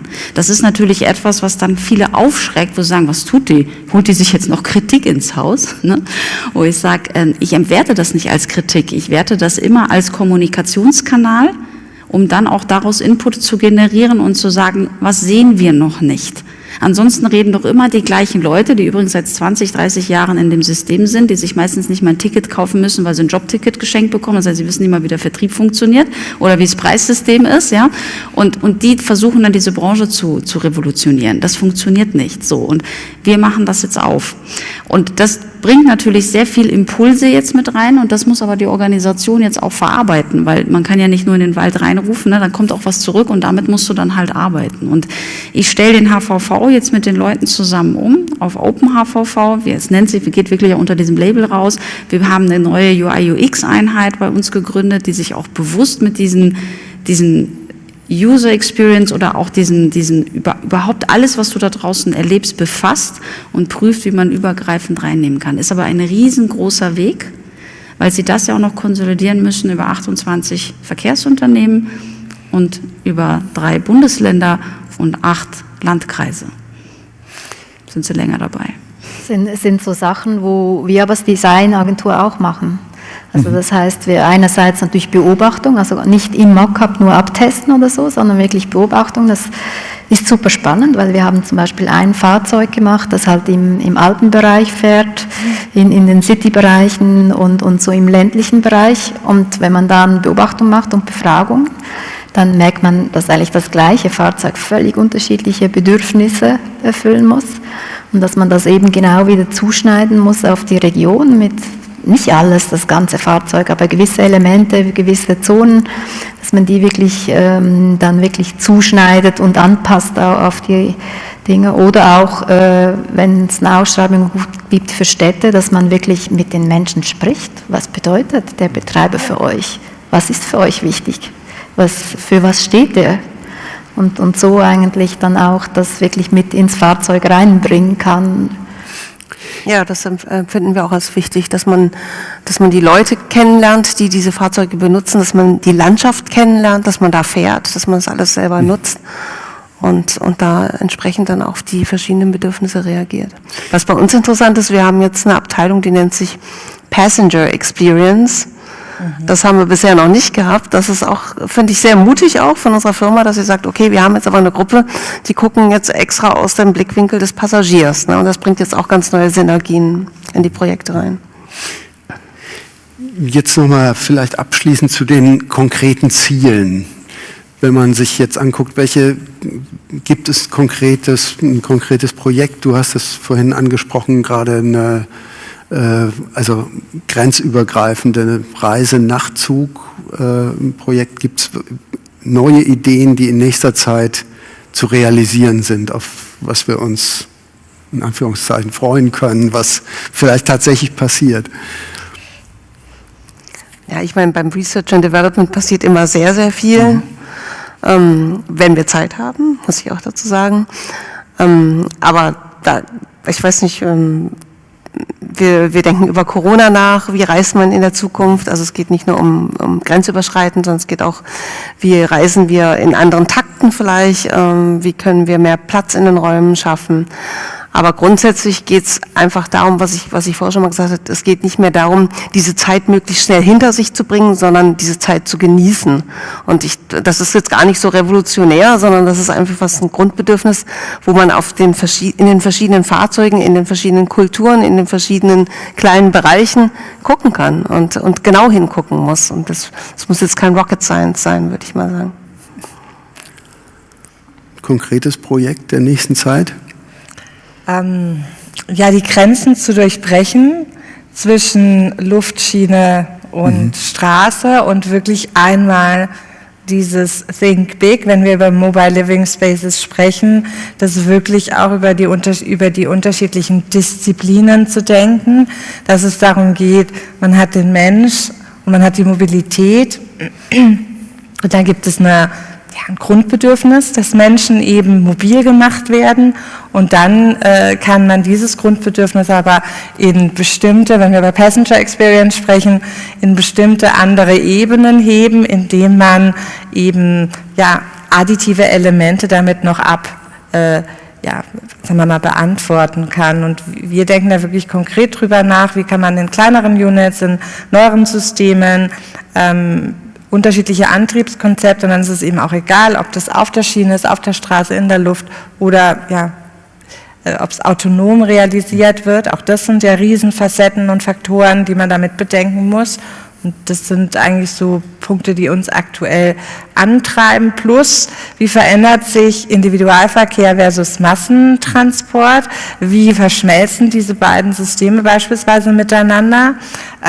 Wie kann man auch dort so ein Umdenken, gerade wenn wir über innerstädtische Mobilität nachdenken, wie können wir dort Lösungen anbieten, die eben so einen Interessantheitsfaktor haben, dass Individualverkehr einen anderen Stellenwert bekommt? Frau Korbuth, nächste Projekte? Also wenn ich jetzt mal von diesen großen Dingen rede, dann ich fasse das bei mir immer unter Interlocking auf. Das mag jetzt ein Begriff aus der Transport-Logistikbranche sein, aber für mich geht es hier sehr, sehr stark um die Vernetzung zwischen Straße und Schiene. Was man sehr schnell verliert, ist, dass vieles dreht sich im ÖPNV immer um den städtischen Bereich. Wenn wir aber diesen Mobilitätswandel schaffen wollen, dann brauchen wir auch die Peripherie angebundenen Räume. Und da steht Schiene nicht immer zur Verfügung oder nicht in der Dichte, wie man es bräuchte. Und wir brauchen am Ende des Tages immer ein gutes Angebot, eine gute Taktung, gepaart von guten Gefäßen, egal in welcher Größe und in welcher Konstellation, aber die finden dann meistens auch dann schon auf der Straße statt. Und das ist ein großes Umdenken, weil ÖPNV kommt ja aus einer Wertigkeit. Das erste ist die Schiene. Dann, also erstmal kommt ein Zug, dann kommt eine S-Bahn, U-Bahn und so, dann kommt eine Tram, ist schon so halb, dann kommt ein Bus, dann kommt lange nichts, und dann Auto darf man nicht drüber reden, so. Und und Interlocking ist für mich die Vernetzung von diesen Verkehrsträgern, aber auch in der Wertigkeit. Und wenn ich Peripherieräume abholen möchte, dann muss ich das nicht nur vertrieblich in unseren HVV-Switch-Apps oder wie sie da alle heißen, wo du dann deinen E-Roller und dann Carsharing und sowas alles reinnehmen musst, sondern ich muss ÖPNV auch in Autos, in Kapseln, in anderen Dimensionen denken und die auch anbinden und das miteinander vernetzen. Und das ist etwas, was dafür muss sich diese Branche öffnen. Sie ist noch nicht so weit. Sie feiert sich für jeden Zug. Ich habe noch nie gesehen, dass sie sich in der gleichen Dimension vielleicht für einen On-Demand-Verkehr haben feiern lassen. In 100 Jahren nicht. Da würde keiner für aufstehen und ein Fähnchen wedeln. So, aber wir werden es nicht schaffen, weil wir können nicht alles im HVV oder sonst wo in Deutschland oder im Dachraum zupflastern mit Schienen und dann da schicke Bombardier, Siemens, sonst was als Züge durchfahren, sondern wir müssen uns öffnen und dafür brauchen wir die Straße und da fängt das Problem an. Und ich versuche diesen Zugang mit zu öffnen und zu sagen, wir müssen es ganz anders denken, heißt auch, ich brauche einen ganz anderen Schlag Mensch, der anfängt, Systeme zu planen. Und dann auch zu denken und sagen, wie machen wir es denn jetzt? Also da, wo keiner wohnt. Wie bringen wir das zusammen? Da bin ich bei Ihnen und wir sagen, wir brauchen eine ganz andere Dimension. Und das ist für mich der ÖPNV der Zukunft und schaffen wir uns selber ab. Wenn wir es übrigens nicht machen, dann machen es die Automobilhersteller. Weil die werden eines Tages mit diesen kleinen autonomen Kapseln können. Und dann können wir uns noch überlegen, wer am Ende des Tages den Markt hat. Frau Neff, wie sehen Sie das? Das Publikum kann zu Hause und hier kann es schon mal überlegen nach Fragen, die wir gleich stellen können oder wir beantworten können, Sie beantworten. Sie haben das Schlusswort sozusagen. Ja, sehr nett. Also ich kann mich anschließen an die beiden Vorrednerinnen, oder? Das sind genau die Themen, die uns auch beschäftigen, weil wir auch bei Milani noch eine Digitalagentur mit an Bord haben. Das ist was für uns sehr spannend ist, aber ich möchte nochmal eigentlich das mit der Nachhaltigkeit aufnehmen, weil wirklich die Ausschreibungen so der Killer sind wir jetzt wirklich dran mit Hochschulen, mit neuen Technologien, ein Innovationsprojekt aufzustellen, um da nachhaltigere Fahrzeuge zu machen. Da geht es um Heizung, Lüftung, um Sitzthemen und eigentlich müssten wir das gar nicht tun, weil wir am Schluss gar nicht, wir bauen nicht den Zug, wir bauen nicht den Sitz, aber das ist uns ein totales Anliegen, dass sich da Firmen zusammenfinden, die wirklich da innovativ denken möchten und da nochmal einen Schritt weitergehen bei Nachhaltigkeit, weil es ist, wie Sie sagen, oder irgendwann kommt dann die Automobilbereich und ist da plötzlich schneller, eben autonom, doch auch nachhaltig und dann ist eigentlich das Fahrzeug, wo seit Hunderten von Jahren autonom ist, ist dann wie weg, oder? Also es nutzt niemand, das zu sagen, wir sind ja schon immer autonom. Das ist ja nichts Neues. Ich danke Ihnen sehr für diesen Einblicke in die Welt, die auf uns zukommt. Und jetzt gebe ich wieder an Oliver Götze und an das Team des Museums. Ich gebe weiter an Sie, liebe Gäste, wenn Sie Fragen haben. Herr Edelmann hat es gerade gesagt, Sie dürfen schon drüber nachdenken, Sie dürfen schon den Finger zücken. Wir gehen dann auch gleich rum und sammeln Fragen. Und ich habe mir unterdessen, haben wir so ein bisschen auch nachgeschaut, an die Gäste zu Hause an den Bildschirmen. Frau Bosbach, Sie hatten ganz zum Anfang schon gesagt, das Bahndesign ist inhuman. Das ist aufgestoßen, das ist aufgefallen. Wo ist Bahndesign heute inhuman? Was ist da passiert? Es wirkt sehr technisch, sehr, sehr oft noch, wenn man in die Innenräume geht. Man sieht wahnsinnig viel Edelstahlelemente in Kombination mit Glas. Es ist unfassbar kalt. Es ist, wenn ich das jetzt mal so ganz runterbreche, ich habe früher oft auch gesagt, es ist eine Männerwelt von Männer für Männer gemacht. Kann man total plastisch und einfach runterbrechen mit ganz einfachen Beispielen. Und zwar zum Beispiel gewisse Haltegriffelemente. Also der Gründer der Agentur, die ich hier übernommen habe, der hatte auch wirklich, das muss ich ein bisschen aus dem Nähkästchen plaudern, der hatte wirklich große Hände. Und als ich da anfing, und ich war ja die erste weibliche Gestalterin da, habe ich immer gedacht, mein Gott, wer kann denn das umgreifen? Ja, also ich meine, das ist jetzt so ein bisschen übertrieben dargestellt, aber so ist es teilweise immer noch.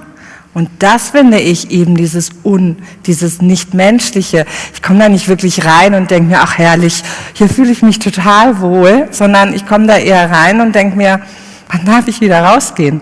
Und das müssen wir ändern. Das ist ein tolles Beispiel, finde ich. Auf das wäre ich persönlich auch nie gekommen. Ja, schöne Frage auch. Meine Frage wäre da, wie viel hat sich das schon geändert? Sie sind ja jetzt auch schon eine Weile im Geschäft. Wir haben ja vorhin gesagt, über 20 Jahre. Da ist ja schon Zeit gewesen, auch was zu ändern.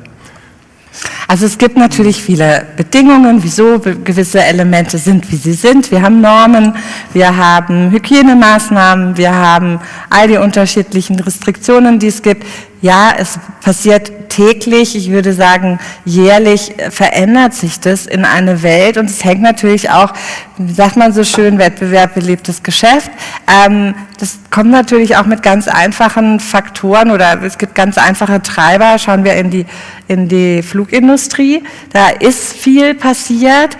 Und es ist natürlich schon auch so, dass viele Elemente, die positiv dort passiert sind, auch jetzt rüber schwappen in den Bereich der Schiene. Von dem her, ja, da ist schon unfassbar viel passiert, aber ich würde mal sagen, da gibt es noch a lot of room for improvement. Also da gibt es schon noch Sachen, die man tun kann. Und das landet dann auch in den Ausschreibungen oder? Es landet dann teilweise auch in den Ausschreibungen. Ich meine, ich kann ja noch mal eine andere nette Geschichte erzählen. Wir sind dann für ein Projekt, weil wir ja vorher von B2B-Lösungsansätzen gesprochen haben, sind wir für ein Projekt nach Japan gefahren und haben für einen japanischen Zughersteller, für den wir davor schon Hochgeschwindigkeitszüge und auch unbemannte U-Bahnen und U-Bahnen entwickelt haben, sind wir nach Japan gereist und sind dann mit allen Zügen, die es dort gibt, durchs Land gereist. Und haben quasi davor Workshops gemacht, mit dem Kunden gesprochen und waren dann dieses sogenannte Bodystorming. Also man hat selbst erfahren, man hat alles genauso genutzt, haben wir auch schon in Indien gemacht. Also um dort wirklich, man kann die Sachen besser rauskristallisieren und auch besser beschreiben, die man wirklich verändern muss. Und dort fallen einem genau dann Elemente auf, die man abändern muss. Also da gibt es zum Beispiel eine ganz einfache, auch nette Geschichte. Das war eine U-Bahn, die wir selbst entwickelt haben dann. Also wir landeten von Tokio abfahrend irgendwann in Fukuoka. Dort haben wir die erste unbemannte U-Bahn entwickelt und gehen in diese U-Bahn rein. Ich habe sie selbst noch nie live gesehen und bin dann durch Fukuoka gefahren und dann sage ich zum Kunden oder Partner von uns, der da dabei war, wieso sitzt da ein Fahrer? Saß also vorne drin, es war ein Notbedienpult dort vorhanden mit keinem eigenständigen Raum, sondern man stand wirklich hinter dieser Person und hätte dem auf die Schulter greifen können. Und eine Person mit weißen Handschuhen, die ja immer beim Einfahren in den Bahnsteig immer die gleiche Handbewegung gemacht hat. Da dachte ich, das gibt's doch gar nicht, die fährt doch unbemannt. Die haben wir doch gemacht. Also so, und irgendwann fragte ich dann den Betreiber, wieso, weshalb, warum sitzt diese Person da? Mit wem kommuniziert die da? Und dann sagte er, naja, wir waren zu früh. Die Leute haben es nicht akzeptiert. Das war eigentlich so ein bisschen der Grund, warum sie dort eine Person hingesetzt haben. Das System ist autonom gefahren, unbemannt gefahren, aber die Person hat den Leuten die Sicherheit gegeben. Darf man nicht, weil das war 2004, also es war schon auch ein paar Jahre her. Ne? Aber ich finde, das sind die Dinge, die muss man erleben, sehen, spüren, um sie dann verändern zu können. Das heißt, wenn man da jetzt mal rückblickend schaut, was hätten wir denn anders machen sollen? Wir hätten natürlich eine unbemannte U-Bahn, neues Archetyp, anders aussehen lassen können. Die sah aber von außen aus, als ob da ein Mensch drin sitzt.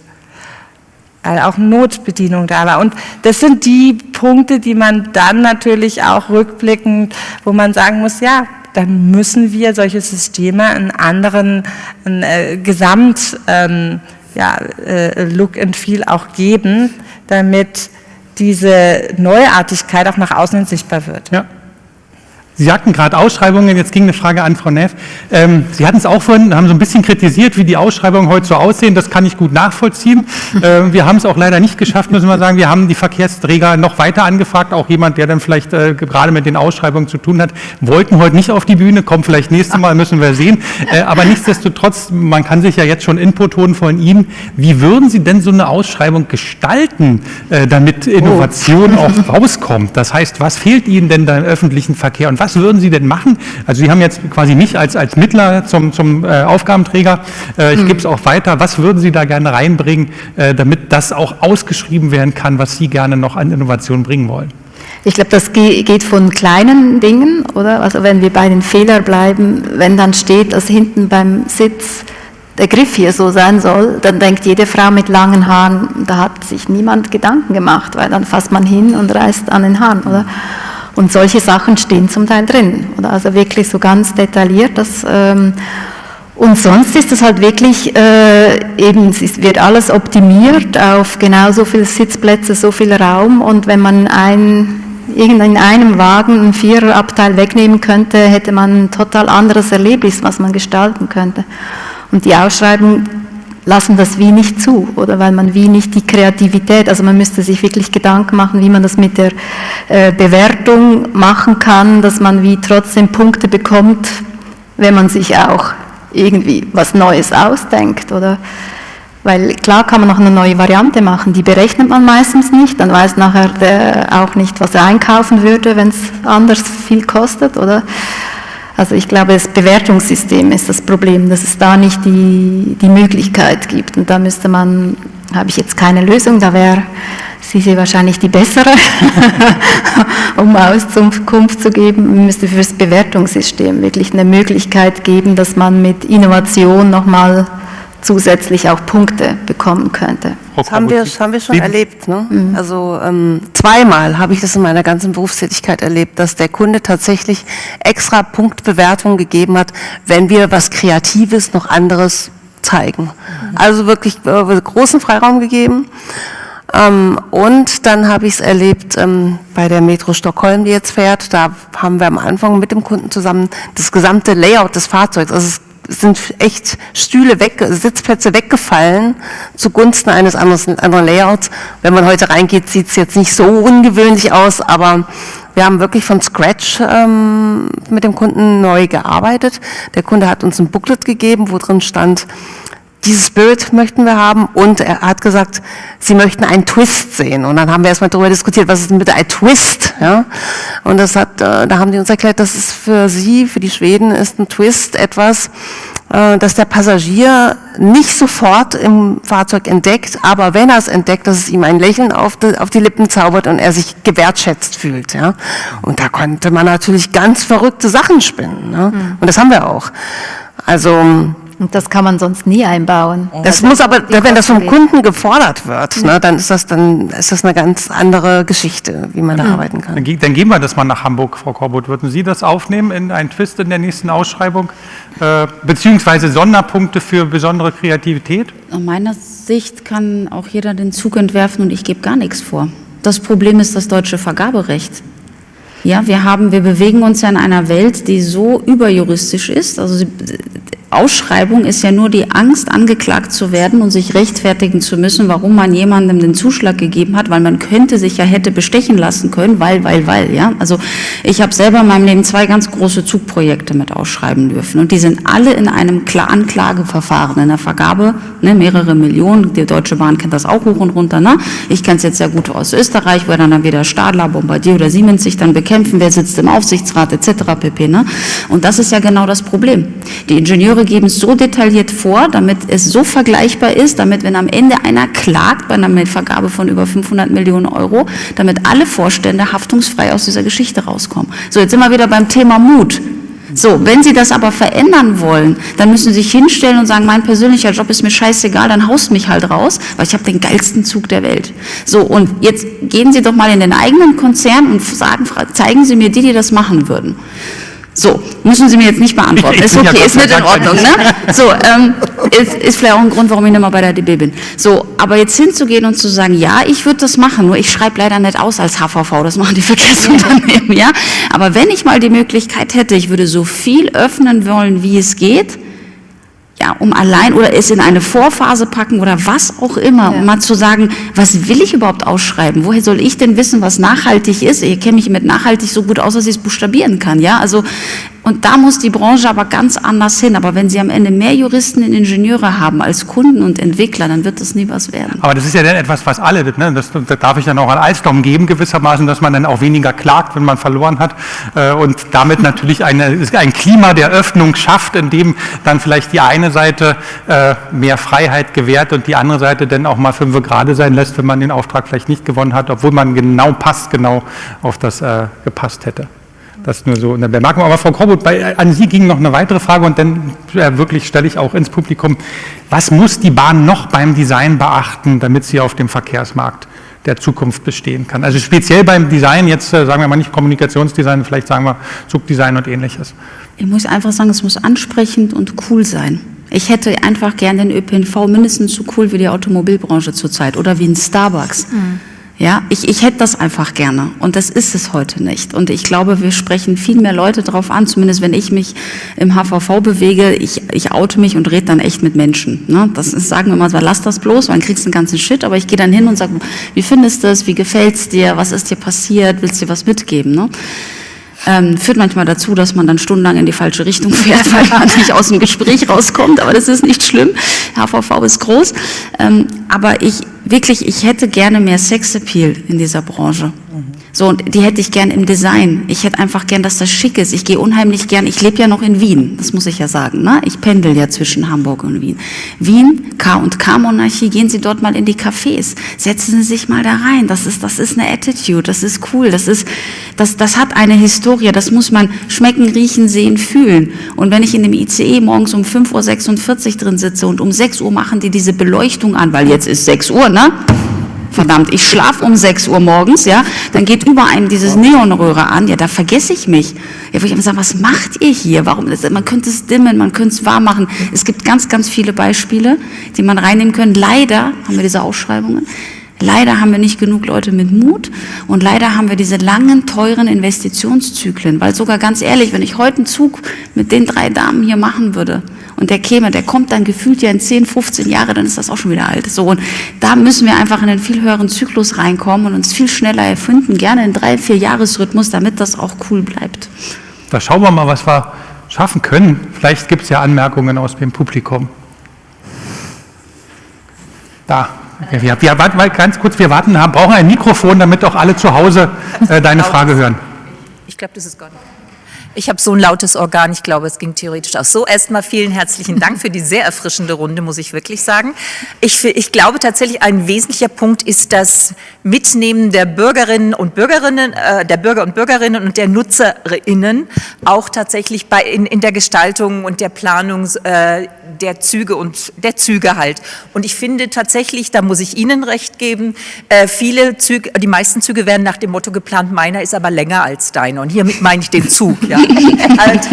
Weil tatsächlich es hat mit dem, was die Benutzerinnen wollen, relativ nicht, klar, man kommt von A nach B, aber es ist nicht das, wo man sich tatsächlich wohlfühlt. Viele wollen das vielleicht auch gar nicht, die wollen einfach nur von A nach B kommen, aber tatsächlich, wenn man sich länger in einem Zug aufhält, dann möchte man irgendwann mal tatsächlich auch eine angenehme Atmosphäre haben. Corona, befürchte ich, da wird gar nichts verändern, außer vielleicht tatsächlich die Digitalisierung, die hier in Deutschland ja wirklich auf dem Hund ist. Ich komme aus dem öffentlichen Dienst und ich weiß, wovon ich spreche. Das ist das eine. Und das andere ist tatsächlich auch, es braucht auch einen Mentalitätswandel. Befinden wir uns hier in Franken. Das ist eine ganz spezielle Mentalität. Aber tatsächlich wird da der Kunde irgendwie als lästiges, ich sage es jetzt überspitzt, als lästiges Objekt verstanden, tatsächlich. Der soll doch froh sein, dass er überhaupt mitgenommen wird, dass da was da ist, was er nutzen kann. Es fängt bei der Geschichte der Ticketbuchung an und ich weiß nicht, wo es tatsächlich auch aufhört. Oder nach dem Motto, ich bin begeisterte ÖPNV-Nutzerin und ich erlebe es regelmäßig, es kommt jemand her und fragt, fährt der Bus hier wohin auch immer? Das weiß ich nicht. Punkt. Sense, fini, da fragt keiner über die Zentrale nach und als jemand, der aus dem Ruhrgebiet kommt und relativ kommunikativ ist, fühle ich mich dann immer gemüßigt, so jemandem auch weiterzuhelfen. Ich denke, das sind also ganz verschiedene Sachen, die da zusammenspielen und die tatsächlich, und da muss auch geschult werden, da muss, keine Ahnung, das bedarf umfassender Schulungen, bis hin zum Fahrer oder der Fahrerin eines Busses zum Beispiel. Und ich hoffe, dass Sie da sehr erfolgreich sind, Frau Korbut. Und ja, wünsche Ihnen allen alles Gute. Dankeschön. Dankeschön. Ja, Frau. Ja, hallo. Auch erstmal vielen Dank an die Runde. Es war für mich auch sehr informativ. Ich wollte noch was sagen zum Thema Zukunft und wo es hingeht. Ich glaube, dass wir nur eine Zukunft haben mit der Bahnbranche, wenn wir wegkommen von der Kapazität. Also im Moment laufen alle Ausschreibungen und alles, was bei uns auf den Tisch kommt, immer über Kapazität in den Zügen. Und das ist, glaube ich, der Punkt, Kapazität und Preis, der eigentlich viel Innovation killt. Wo wir, denke ich, hin müssen, ist eigentlich Flexibilität. Also wir müssen sehen, dass wir an einigen Stellen vielleicht standardisieren, um bestimmte Preise zu bekommen und dort auch, damit sich das alles rechnet. Aber auf der anderen Seite müssen wir die Flexibilität in den Vordergrund stellen, sowohl in der Nutzung für verschiedene Nutzergruppen, als auch vielleicht über den Tag hin. Wir haben ja vorhin schon gesagt, vielleicht gibt es morgens Stoßzeiten und dann mittags oder am Abend weniger Publikum. Und wie kann man dann Züge gestalten oder auch Verkehrsmittel gestalten, damit man hier auch verschiedene Angebote bringen kann und da auch im Interior oder auch sonst eine Flexibilität in der Nutzung hinbekommt. Ich glaube, das ist ein ganz großer Keypoint für die Zukunft. Also. Da möchte ich kurz an der Stelle werben für unsere Veranstaltung in 4 Wochen am 27. April, wo wir eben genau diese Fragestellung auch nochmal angehen werden. Also selbe Stelle, selbe Welle, schalten Sie wieder ein. Genau, 27. April. Aber Sie haben auch die Möglichkeit, wenn Sie Fragen haben, auch die Fragen an unser Publikum nochmal loszuwerden. Da ist noch ein.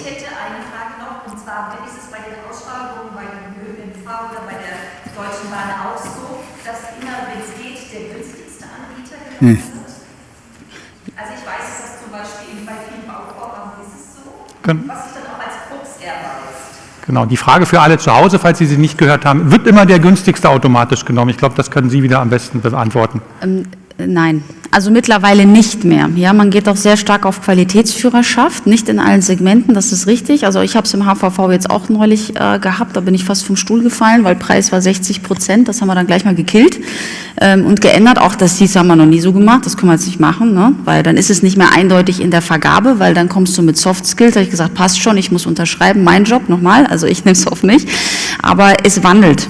Ja, aus Österreich kann ich sagen, ist sehr wohl das Thema Qualität sehr hoch mit drin. Ich meine in der Schweiz auch, da ist man halt nicht auf diese Billiggeschichte. Das war ein ganz großer Push im Rahmen der Liberalisierung in Deutschland, die dann kam. Ja, da ist man dann wirklich auf diese, ich sag mal, Kostenführerschaft gegangen. Das ändert sich Gott sei Dank, weil man auch da wieder gemerkt hat, also, ne, was nichts kostet, ist nichts wert. Ne?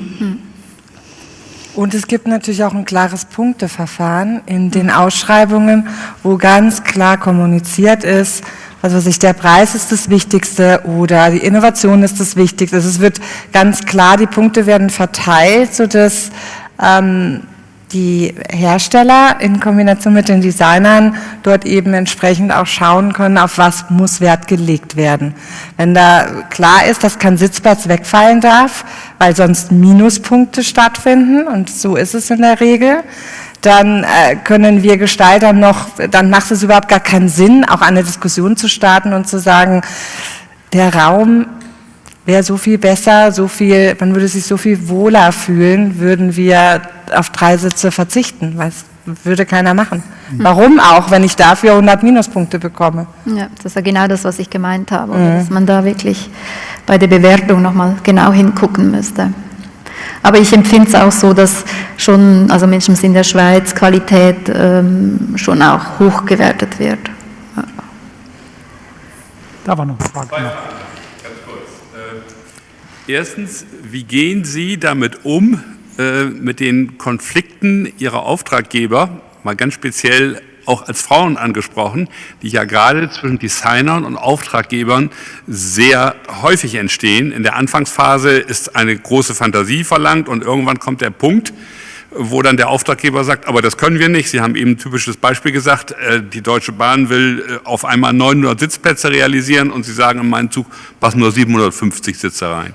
Das ist die eine Frage, wie gehen Sie mit diesem Konflikt um? Und die andere Frage ist, die ist ein wenig provokativ, es geht um Nachhaltigkeit. Wann schaffen die Designer es, diesen GfK-Wahnsinn zu beenden? Ja, das sind dann wieder die Kosten. Das ist ich sage jetzt mal Henne-Ei-Problem, genau. Muss ich jetzt mal sagen. Es gibt ja nachhaltige Materialien, es gibt wunderschöne Materialien, die man einsetzen kann, neue Verfahren. Das Hauptproblem ist, das Thema ist, es ist ein Zusammenspiel aus vielen Facetten und Faktoren. Und man kann auch nicht das dem einen oder anderen in die Schuhe schieben, sondern es geht einfach wirklich darum, diese richtigen Puzzleteile entsprechend zusammenzubringen. Wir brauchen für die Zukunft nachhaltige Lösungsansätze, die 30, 40, 50 Jahren dann auf der Schiene beispielsweise sind. Nachhaltigkeit, um dieses Thema dort mal so gerade die letzte Thematik zu besprechen. Aber das Ding ist halt auch, jetzt gehen wir nochmal zu da müsstest du eigentlich was dazu sagen, zu den OEMs. Dort gibt es ja auch Lieferantenketten. Also es gibt ja einmal den Betreiber, dann gibt es den OEM, dann gibt es den Gestalter. Und es muss ja ein Zusammenspiel aus all diesen Elementen sein. Und was ist denn jetzt beispielsweise, wenn ich ein nachhaltiges Material und neues Verfahren auswähle, aber vielleicht sind die Lieferanten noch nicht gelistet oder es ist so neu, dass ich nicht gewährleisten kann, dass ich all diese Produkte einsetzen kann. Und dann kommt der Operator und sagt noch, was machen wir denn mit der Rückkompatibilität, beziehungsweise wie tun wir die ganzen Flotten entsprechend. Also das ist ja schon eine hochkomplexe Thematik, aber was ich auf jeden Fall sagen muss, ist, das ist das, was wir angehen müssen, und das schaffen wir natürlich nur in, sagen wir mal, dieser Konstellation von den 3 Parteien, die wirklich Hand in Hand diese Themen vorantreibt.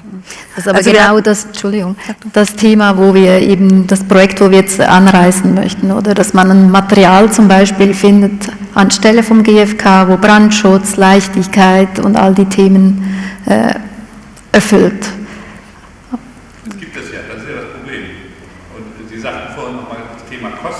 Kosten. wenn Sie im GfK-Bereich, wenn Sie viele Teile haben, wenn Sie große Stückzahlen haben, dann können Sie über die Kostenseite kommen. Aber wenn Sie sich einen ICE-Waggon anschauen, wie viele gleiche Teile hat der denn? Der hat nämlich nicht viel gleiche Teile. Da müssen die Firmen, die das machen für die Deutsche Bahn, die müssen schon sehr viele unterschiedliche Werkzeuge haben. Mhm. Und die sind halt darauf angewiesen, dass die halt dass sie 74, 75 Züge mit einem Zug bestellen. Sonst funktioniert nämlich die Kostenführerschaft von GfK nicht mehr. Also wir hatten auch gerade von dem Kunden, der nach dem Twist gefragt hatte, der hat ganz klar gesagt, wir möchten hier kein GfK sehen in diesem Zug. Also und Windsheet ist das Neue eigentlich, ja. Ja, und dann war natürlich auch die Gestaltung entsprechend auch etwas eingeschränkt, ja, aber wir haben es gemacht. Aber es ist, wie gesagt, es ist wirklich immer auch eine große Frage der Ausschreibung, was Therese sagte. Ja. Und dann ist es ja auch noch, dann kommt ja auch das Gewicht wieder dazu, es sind ja so viele Facetten. Brandschutz, Gewicht, also am Anfang, teilweise ist es ja dann so, dass Sie dann vielleicht ein neues Verfahren haben, aber Sie müssen es lackieren im Nachgang, wegen dem Brandschutz, um jetzt mal GfK-Deckenteile zu nehmen, und dann wiederum ist das Ganze wieder kontraproduktiv. Also ich glaube, das braucht da auch nochmal so ein bisschen mehr Mut, mehr Schubser und ja, vielleicht eben auch ein höheres Budget hier und da. Gut, vielen Dank. Eine allerletzte Frage hätten wir noch, wenn sich jemand traut. Ansonsten, glaube ich, gab es... Was ist GfK? Das ist schnell. Glasfaserverstärkter Kunststoff. Das sind die Innenwände. Also alles, was du siehst, wenn du heute fährst. Na, diese Plastikelemente an den Seitenwänden, wo die Fenster drin sind, die haben ja oft sind ja relativ komplex in der Formgebung und da werden Formen gebaut und dann wird dieser glasfaserverstärkte Kunststoff draufgekleistert und dann entsteht eine Form. Ich weiß nicht, ob wir noch Zeit für einen abschließenden Hinweis auf 4 Bücher haben. Wir haben abschließend vor allen Dingen auf 1, Herr Edelmann, aber auf die anderen 3 dürfen Sie auch noch kurz vorstellen. Uta Brandes Gender Design, Streifzüge zwischen Theorie und Empirie, ist schwarz und viel Text, wenig Bilder, aber sehr lesenswert und enthält unterschiedliche Essays unterschiedlicher Autoren. Von Birgit Weller, die vielfach zitiert wurde, Du Tarzan, ich Jane, zeigt in schockierender Weise auf, wie heute Alltagsprodukte sozusagen in einem sehr merkwürdigen Weise gegendert werden, nämlich irgendwie zugeordnet werden. Und mit dem ähnlichen Thema beschäftigt sich Nicht mein Design, Gender im Design. Da wird die Hochschule für Gestaltung in Ulm und ihr Designansatz mit dieser neueren Auffassung zusammengebracht und dann werden zum Beispiel auch so ein schwedisches Beispiel, wo man gesagt hat, wir drehen einfach mal die Farbcodes um. Was ist, wenn wir die Bohrmaschine nicht mehr grün und blau und irgendwas machen, sondern der eine ganz andere Farbkonnotation und Oberfläche geben. Und last but not least, Design und Bahn, der Katalog zur Ausstellung. Hier im Museum erhältlich. Man muss natürlich hierher kommen und sich diese Ausstellung ansehen, habe ich schon mal gesagt. Und auch in jeder guten Bahnhofsbuchhandlung. Da ist es noch mit einer schwarzen ICE-Fensterbinde sozusagen versehen. Oder in jedem Buchhandel. Das war's von meiner Seite. Vielen, vielen Dank für Ihre Teilnahme. Vielen Dank fürs Zuhören und alles Gute. Genau, dem schließen wir uns an. Schön, dass Sie zu uns nach Nürnberg gekommen sind. Vielen, vielen Dank. Ihnen vielen Dank fürs Kommen und allen zu Hause ebenso ein großes Dankeschön fürs Zuschauen. Wir sehen uns in der Runde, wenn Sie mögen, wieder am 27.04. mit einem anderen Podium, dann zum Thema Zukunft des Nahverkehrs. Auch dort werden wir intensiv diskutieren. Wie sieht es denn zukünftig aus? Wie kann man dann zukünftig mit der Bahn fahren? Herr Edelmann wird wieder mit an Bord sein und moderieren und Ihnen wünsche ich jetzt allen einen schönen Abend. Kommen Sie gut nach Hause und bis dann. Dankeschön.